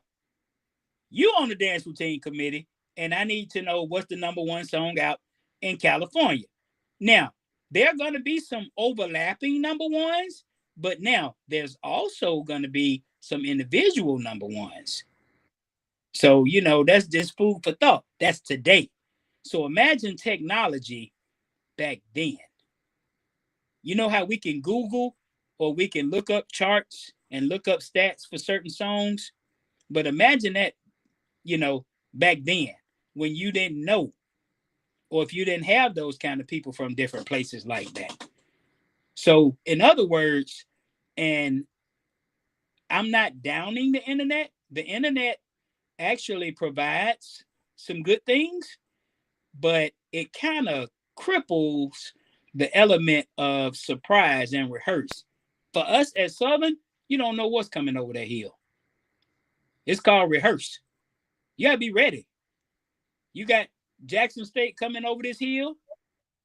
Guess what? When they gone, you ain't gonna do the same thing, because behind them is Alabama State. Behind them is Florida A&M.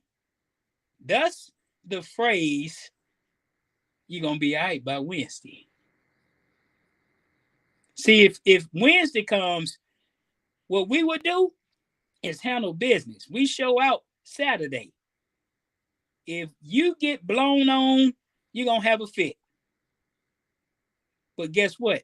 By Wednesday, you'll be all right. Because why? Another band is coming Saturday. You got to get it together, man. You got to shake it off. Everybody is so uptight and in their feelings. I mean, I get it, but at the same time, a lot of that, like I said, the technology now, before you even come off the field, your footage is live everywhere.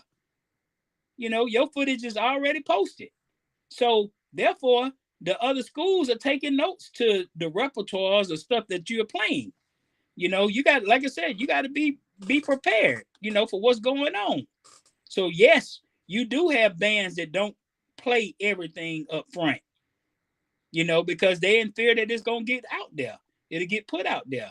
But back then, we didn't have to worry about none of that.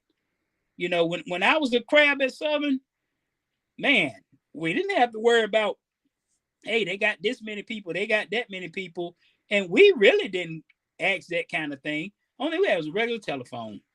That's it. So that meant we went by what our directors was telling us, that they're gonna go blow, they're gonna come blow at you, they're gonna cream you. The funniest thing, some of my friends from Alabama State, and 1993, if you haven't seen that video, they probably cussing me out right now. But as Doc say, they'll be all right by Wednesday. 1993 Gulf Coast Classic, Alabama State versus Southern. We were told that Alabama State was going to clean us out.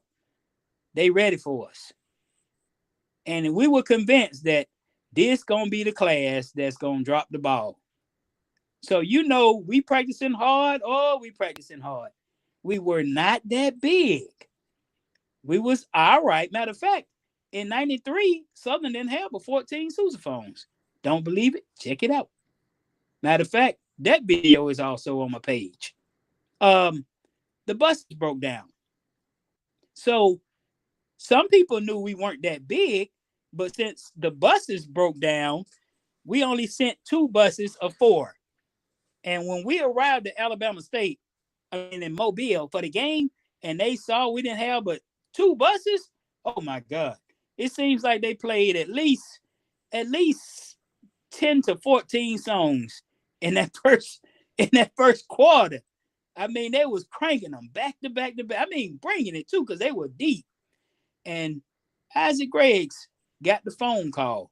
Nope, I said phone call. and that the other buses that showed up, he told us to go up in the area where the concession was. Now, that's something I have never heard him say. We didn't go to no concession stand, but when we went up there, guess who met us? The other half of the band. So what did we do? Turn around, come back out to the band block. So from Alabama State's view, that band block just started getting bigger, bigger, bigger, bigger, and it went down.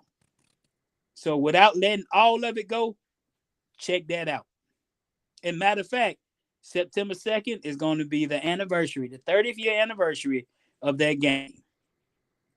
Wow, man. It's just so much history you got, and I personally could ask questions all day, but I know people watching that, I know that they probably want to, at some point go to bed. I know I'm at to get to bed at some time, but I do have a couple of questions. One, and this is just more of a personal one here. Okay. I know that me and you had talked about, Willow Ridge. And well, first of all, you were talking about, the checkoffs and things like that. And I know that when I came through, starting at Willow Ridge, that was like making the field was important. We had way too many people, and at the end of the day, if you ain't make the field, you was trash. You had, it was the thing for you to make the field. You didn't want to be the person who floated on after the drill was done and you just do the dance routine maybe and come off. You didn't want to be that person. You wanted to be the person who did the drill from top to bottom. So I understood what that was. But I remember you were saying something about a female snare drummer. What year was that? And the reason why I'm asking that question is my big sister Heather, she marched, I think, around the time in which you were referring to, but I don't remember what year you were saying it was. And I said I was going to ask her, but since you're here live, you can tell me, and then she'll probably text me or put it in the chat or whatever. This piece of footage that I'm going to upload, Willow Ridge between 1991 and 93. This female was drum section, and she could play. I had never heard of Willow Ridge. I didn't find that out till I got to Baton Rouge. And I'm trying to remember, I know somebody from Texas, but I'm not sure if they went to Willow Ridge. But they had bands from Texas, Smiley, several schools there. And when I saw Willow Ridge, I have never seen, matter of fact, it had to be 91 because Boys to Men, what's the name of that song? Motown Philly, and several other things that's on that video. But then it cuts and goes to 93, like 92 and 93 in there. So when I post it, I'll probably label it as 91 through 93. But I had never seen that many ranks on the field from any band. I'm talking about doing drill. Now, I've seen that many people with Florida A&M, but not doing that kind of drill. So that's, oh man. And then, of course, the W's, the tuba covers, the bass drum. I mean, it was just phenomenal to me for me to see that. But this one particular female, when the percussion feature, like I said, this had to be like a pep rally. It may have been a talent show, but I believe it was a pep rally because they was on a stage, and it seemed to me as if the whole school was, they're watching them. They showed out. Willow Ridge showed out. Yeah. Yeah, that was around the time she was there. So 9 times out of 10, she may hit me with the text or whatever on playback. But did you ever get the opportunity to actually meet Mr. Thornton at the time, or you just were able to record and that was as much as you were able to get? I met him one time and actually hung out a little bit. One thing about Willow Ridge, I have several pieces of footage, Southwest DeKalb and Willow Ridge. That was my junior year. Oh wow, Prairie View's homecoming. Oh my goodness. There was a time that Willow Ridge, how can I say it nicely? Willow Ridge represented. And represented at Prairie View's homecoming. And just cut up, and I have that on video as well. Just little stuff like that. Like I said, I recorded anything band was me, man. I mean, always, from my sister being in the band to people around me. Shoot, at that time, I was that little kid that was behind the band, had a love for drums. You had to worry about nobody coming up snatching no kid, especially no black child. No, you can. My mother was an educator. She would sit on the 50-yard line and watch the game, of course, supporting her students, and sitting there with the faculty. Where was I? Behind the band, watching the band. She knew that's where I was going to be. When the game is over, actually, she would come get me because I would literally sit there to watch the bands go out, And at that time, there was no problem. She could actually leave me there, and that's it. If I had a drink, I really wasn't caring about that. I just wanted to be right there where the band was, And in some cases, same thing with my father. I have footage of pregame, halftime, and postgame, and I've created this shirt for us old school people. It says #OldSchoolPride, and it talks about pregame, halftime, postgame. For those of us that actually had to do that, guess what? You couldn't do the same show. But that's essentially 3 shows per opponent. Think about that. And how many of these bands could do that? I'm talking about current today. How many of them can pull that off? Not too many nowadays. That's a lot of work, man. That's a lot of work. Not too many. Yeah, that's a lot of work. So and so I want to ask a biased question. Then I have 2 more questions, and then after that, we got to shut down. So you said that you were there at the Willow Ridge Southwest DeKalb game. Yes. That was in Houston, Texas. Yes. That was my junior year. I had someone who went to Norfolk with me just happened to go to Southwest DeKalb. She graduated in 2003, and her husband happens to be from Willow Ridge. He didn't march, but he graduated from Willow Ridge, and that video surfaced, and she messaged me and was like, "Oh, I didn't know you played my school. We sure kicked your butt. I'm gonna ask you this one question. You were there. Who won?" Well, I'm gonna give you my honest opinion. That's all I asked for. Southwest DeKalb at that time was hot as fish grease. I agree. And they sounded like a college band. Mm-hmm. Precision, clear. Willow Ridge also sounded like a college band. And they had that pepper as well. The difference is similar to Florida A&M and Southern. That was the same thing I felt. Okay, go ahead. Arguably, you can say who's the best. You can arguably say what you prefer. It's almost like apples and oranges. I agree with that. I agree. I respect FAMU for FAMU. Love their sound. Phenomenal. If FAMU came out there with one drum major, oh boy, I'll be cussing them out. If Southern went to 10 drum majors, I'll be cussing them out.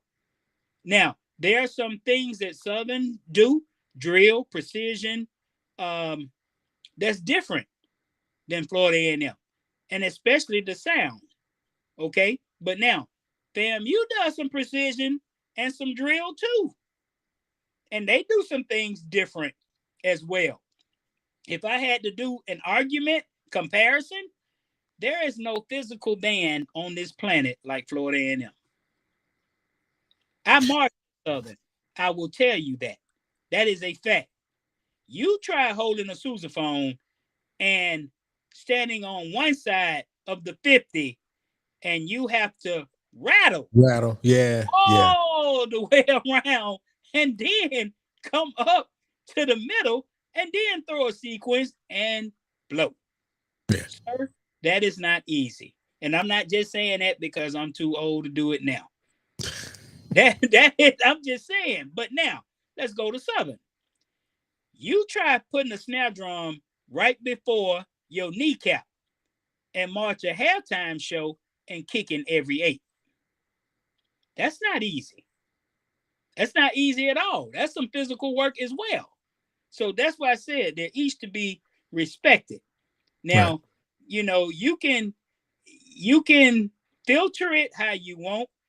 I remember one time we was talking about the numbers of FAMU, and Doc cussed us out. He told me we started counting. He reminded us who we were, and when we told him how many drum majors FAMU had, he said, "Why?" He was like, "I don't need no whistle section. Some of them can be on the horn." But at the same time, I've been around FAMU, and I know the role of each drum major, and I know what they do in terms of aiding the band director and the band staff, and they do a phenomenal job for what they do, which brings me back to this point. Every band at that time was their own individual identity. There's some things that we love about FAMU. There's some things that we love about Jackson State, Grambling. If you don't have that kind of love, I'm sorry, you're not a bandsman. You got to. It has to be something. Prairie View's entertainment tonight. Lord have mercy. 88 version, that's the cleanest that I've ever heard it. The 88 version of Prairie View. Or the Cotton Bowl of 91, when it was Grambling and PV and North Carolina A&T showed up. So essentially you had a 3-way halftime and 3-way battle. I'm just saying there's certain things. Prince has been at a Michael Jackson concert. If you listen to Chris Tucker, he was telling you that he hung out with Michael Jackson at a Prince concert. You see what I'm saying? They support each other, but they don't do the same things. You know, you don't want that.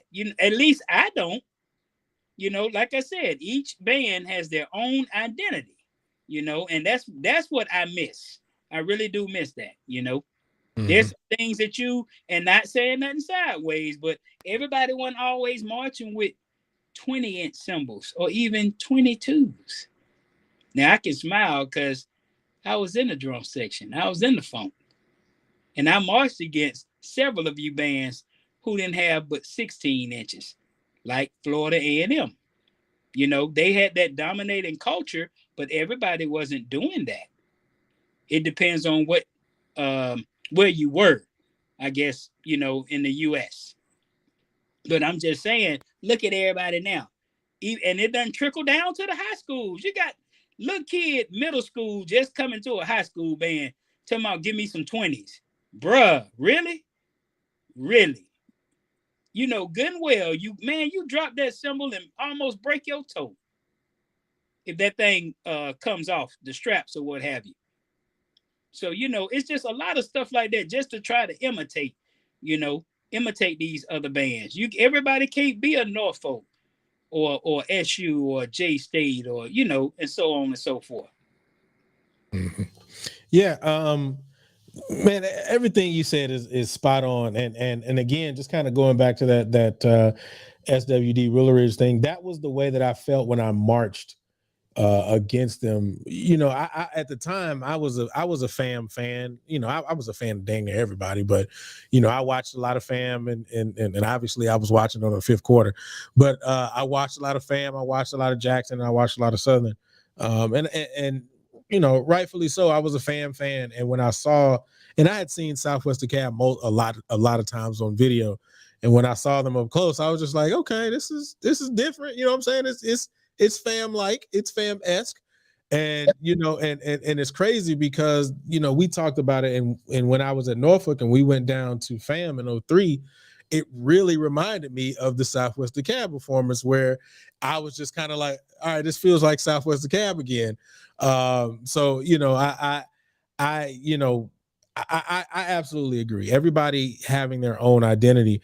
But now, while we're on the conversations of high school, I know that you do run the CEO of the high school battle of the bands that you do.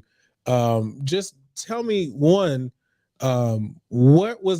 got you started into doing that, and then what are you seeing from the high schools that you appreciate, and then the things that you kind of wish were a little different. The Viewers' Choice Battle of the Bands is the largest battle of the bands in the United States. It's over 4 Saturdays. We did 51 bands at Six Flags. I got tired of going to jamborees and other competitions and noticing where the bands just sat there and wait their turn and then go home. You know, they had to sell tickets, and I thought if I was in the band, that kind of sucks.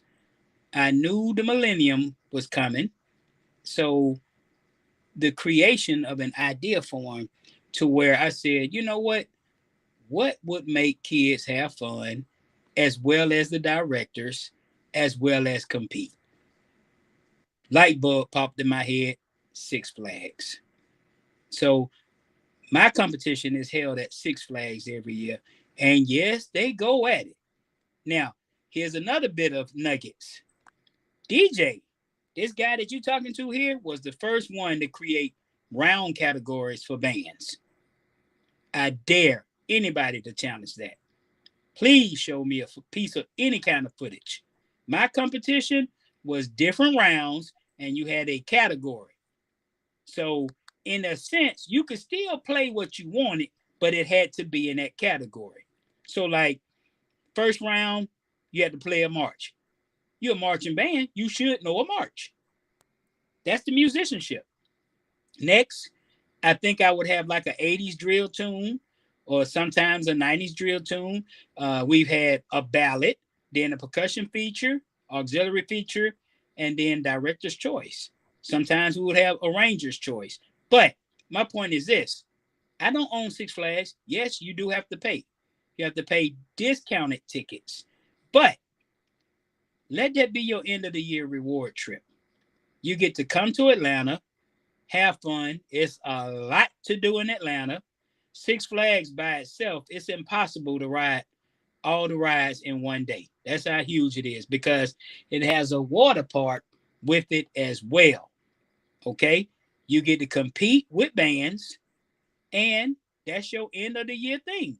Also, bring your middle school, recruit.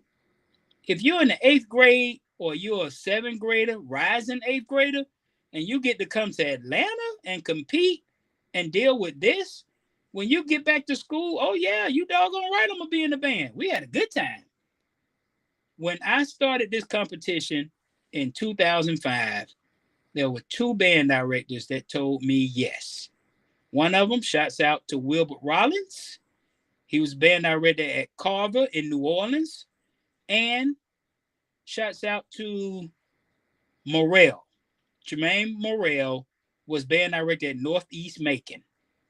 Those 2 guys, I wouldn't be where I am today, at least in getting started. They motivated me to keep doing it and to keep doing it.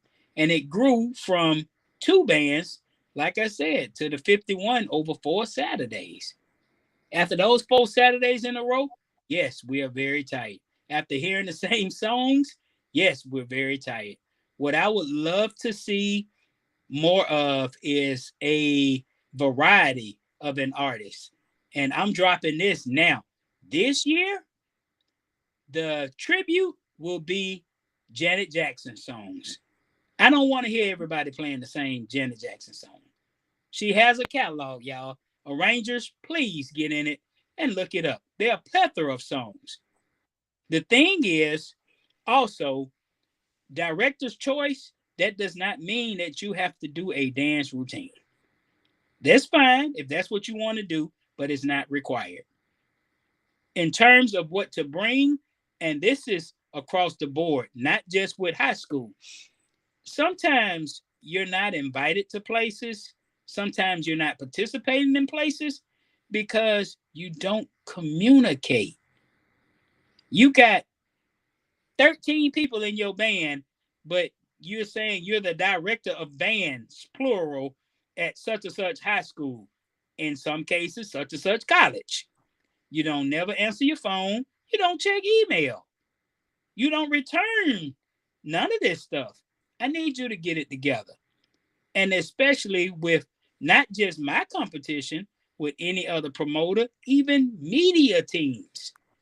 There are people that reach out and you don't never hear back from them. I know with colleges, a lot of you changed jobs. The sports information director or athletic director, some places don't have one. But that needs to be established to help people to promote you. It's designed to help you, to put you out there, y'all. The media is valuable, but often mistreated. I need for us, and when I say us, to do a better job collectively at coming up. I'm not always quick to jump on some of the technology, so that's why I'm saying us. But I need us to communicate a lot better.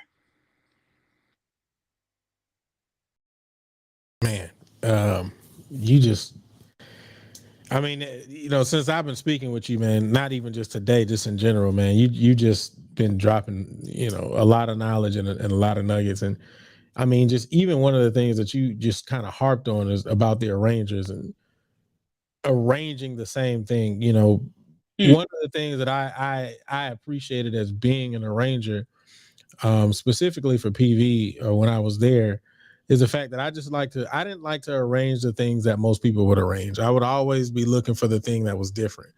The difficulty in that sometimes, and what I found sometimes, is that because it is an unknown, it's not always appreciated, not even specifically from the listeners, but also from the students.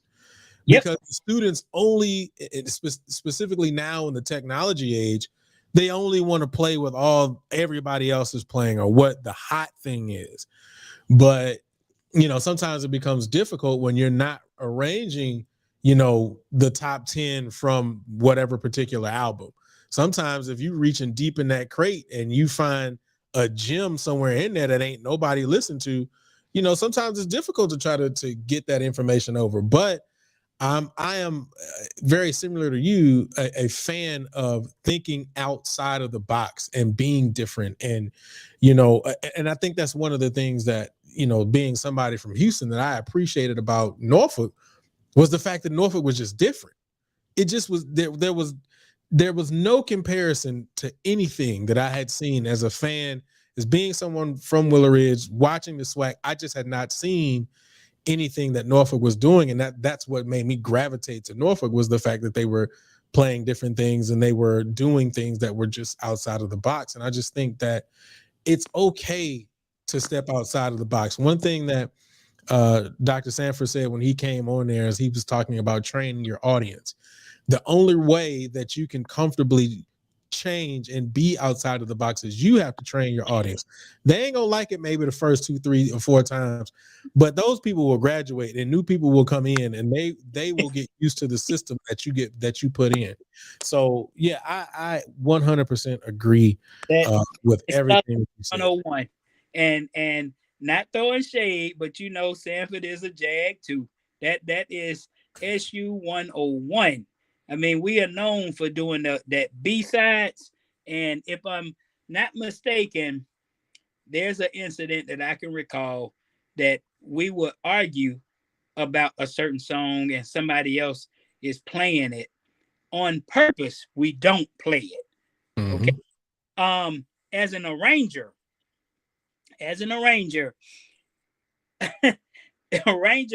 I'm not gonna call his name, but he cussed us out because he was saying that he can take his hard time and felt energy in an arrangement, and it takes a long time and put all this ingredients in it, and we playing it, done sharing on it, and it's like, yay, the enthusiasm was all right. The internet response, of course, was all right, but let him be somewhere sitting on the toilet and write some 4-bar BS and it goes viral. Yeah. Yeah. So I was like, wow, that was a reality right there. Yeah, it's the truth. It's the truth. Man, I got one more question. It's getting late. Somebody's saying, please bring you back for a part 2. Anytime, I would love it. Man, I will have you back, man. I got to put it further down in the schedule because we got a couple more coming up. I just got a call not too long ago. Somebody said they want to come back and do another interview. So, but I got to put you in the schedule somewhere. But I'm definitely going to get you back. But my final question for tonight, and then if we do a part 2, I'm gonna have a whole nother list of questions, and you just I'm gonna let you just go. But what do you want your legacy to be after all of this is said and done, and it's time to put it down? Whenever you decide to put it down, what do you want your legacy to be? I just wanted the credit. I never did anything for profit. I didn't take this culture and claim it mine and say that I'm going to change it. I respect what came before me. I just want acknowledgement of my time. That if I was the first to do this, please give me a shout out. I don't need money. Please give me a shout out. That's the only thing I'm saying. Don't take my footage and put your watermark and all kinds of credits and stuff like that over it and not even acknowledge your boy. I think my pastor emeritus said it best. I've been pushing this wagon up the hill all these years. I've been helping to push this wagon, and you've been right there with me. Don't hop in it and ride down and leave me standing up at the top of the hill. I want to be able to ride with you. That's the only thing I'm saying. So my legacy is just to know, again, that I made a difference and left some footprints there, to be like, oh yeah, he did this, or he started this, or at least to be able to tell some history that we can point back to, because it's ridiculous that some of this stuff, it's a lot of living and non-living history that has been passed down to me. And so I just want it to be told the correct way. So for years to come, people can log on and cite me saying, well, according to this book that DJ wrote, or this book, according to this guy, he had video proof he was there. He's that guy. That's all I wanted was basically my credit to say, yeah, I was well done. In other words, that's all I like, for people to know. It's just well done. I'm for one, yes, I was part of the band world. Was I just a video guy? No. There's several things that I do. There's several things that I've contributed. I've done everything in the band world except for be a drum major. Never been on a stick. Never been on a stick. I've been band director, I've been percussion instructor, assistant band director, you name it. Band booster president, fundraise chair, instrument repair. Like I said, everything except for, in some people in places, especially Atlanta, I've been the ice cream man to help band boosters, to help bands come up with cash here or there. I've volunteered, donated. I just never been on that stick as a drum major. So legacy wise, like I said, just, don't forget about your boy. That's all. I'm just looking for just an acknowledgement. And platforms like this, I love. I can do all day long. Man, well, I will tell you this, man. I appreciate you reaching out to me, because again, I was unaware of your history. I was already following your YouTube page, so I looked up on it, and again, I came on the show and I was like, "Yo, it's this dude who got footage." But the fact of the matter is, you are absolutely right. First of all, let me go ahead and do this, man. If y'all want to see a part 2, just go ahead and put a 2 inside of the chat. If y'all want to see a part 2 of this, put a 2 inside the chat, and then we gonna make it happen. I'm gonna put a date in. But again, when I came and I had came on the show and I said, hey man, it's this dude, man, who's got this footage, and I'm very glad that you said that. You just want to be recognized. You want your flowers given to you. And because of that, man, I want to say it here. I know we said it on the last videographer show. We said Tape Master to go. No. DJ is the GOAT. DJ is the GOAT. He was the GOAT before the GOAT before the GOAT. So he got the knowledge, he got the history. Look at that, all the 2s is coming up. So that obviously means we go do a part 2. So just be ready for it, man. I'm definitely going to set that up for you. And then you said something that I really take personal too. You've done everything but hold the stick. Yeah. Look at here. This is just a personal thing with me. I always wanted to be a drum major. When I was at Willow Ridge, I wanted to be a drum major. And J5, I say it all the time, J5 is my favorite drum major squad. They just are. If I can be an honorary J5, anybody out there, if I can just be honorary, I just make me honorary. I know Funky 3, I can do Funky 3, and that's as good as I can get you. But I'm telling you, just let me just be an honorary J5. That's all I have. But for real, that's just, but I feel you. I know exactly what you're talking about. Cedric the Entertainer. That's who you got to be honorary J5. Yeah, I guess so, man. And I ain't down with being no Kappa, so that's just not gonna happen.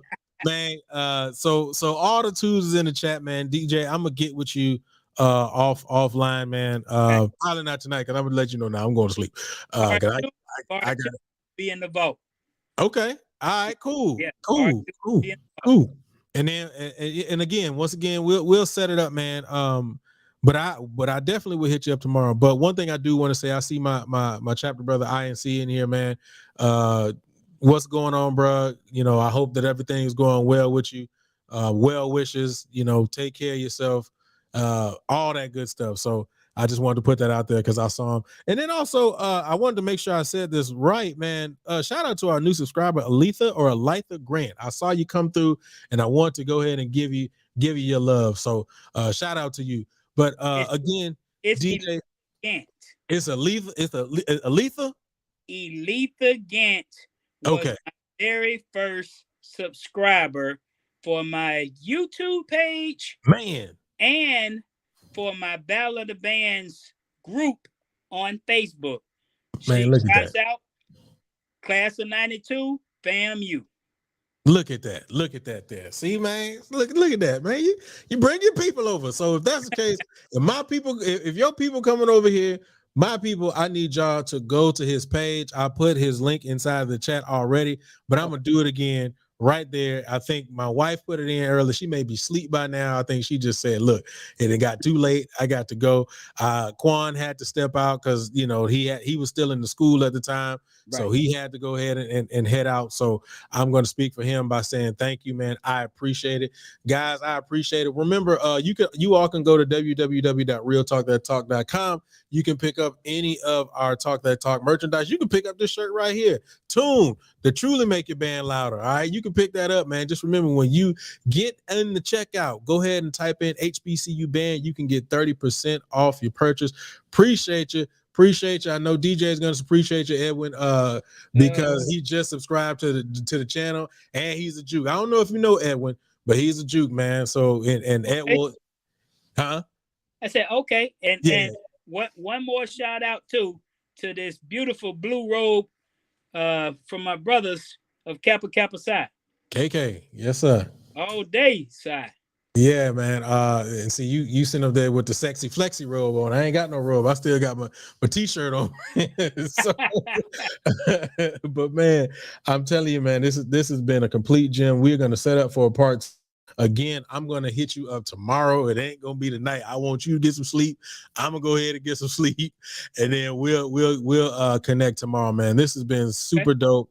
I appreciate you, DJ, man, for coming through. You didn't have to, but you did. I appreciate your call. I appreciate everybody for sticking in with us this long. I know we had some technical difficulties at the beginning, but again, I told you it was going to be worth it.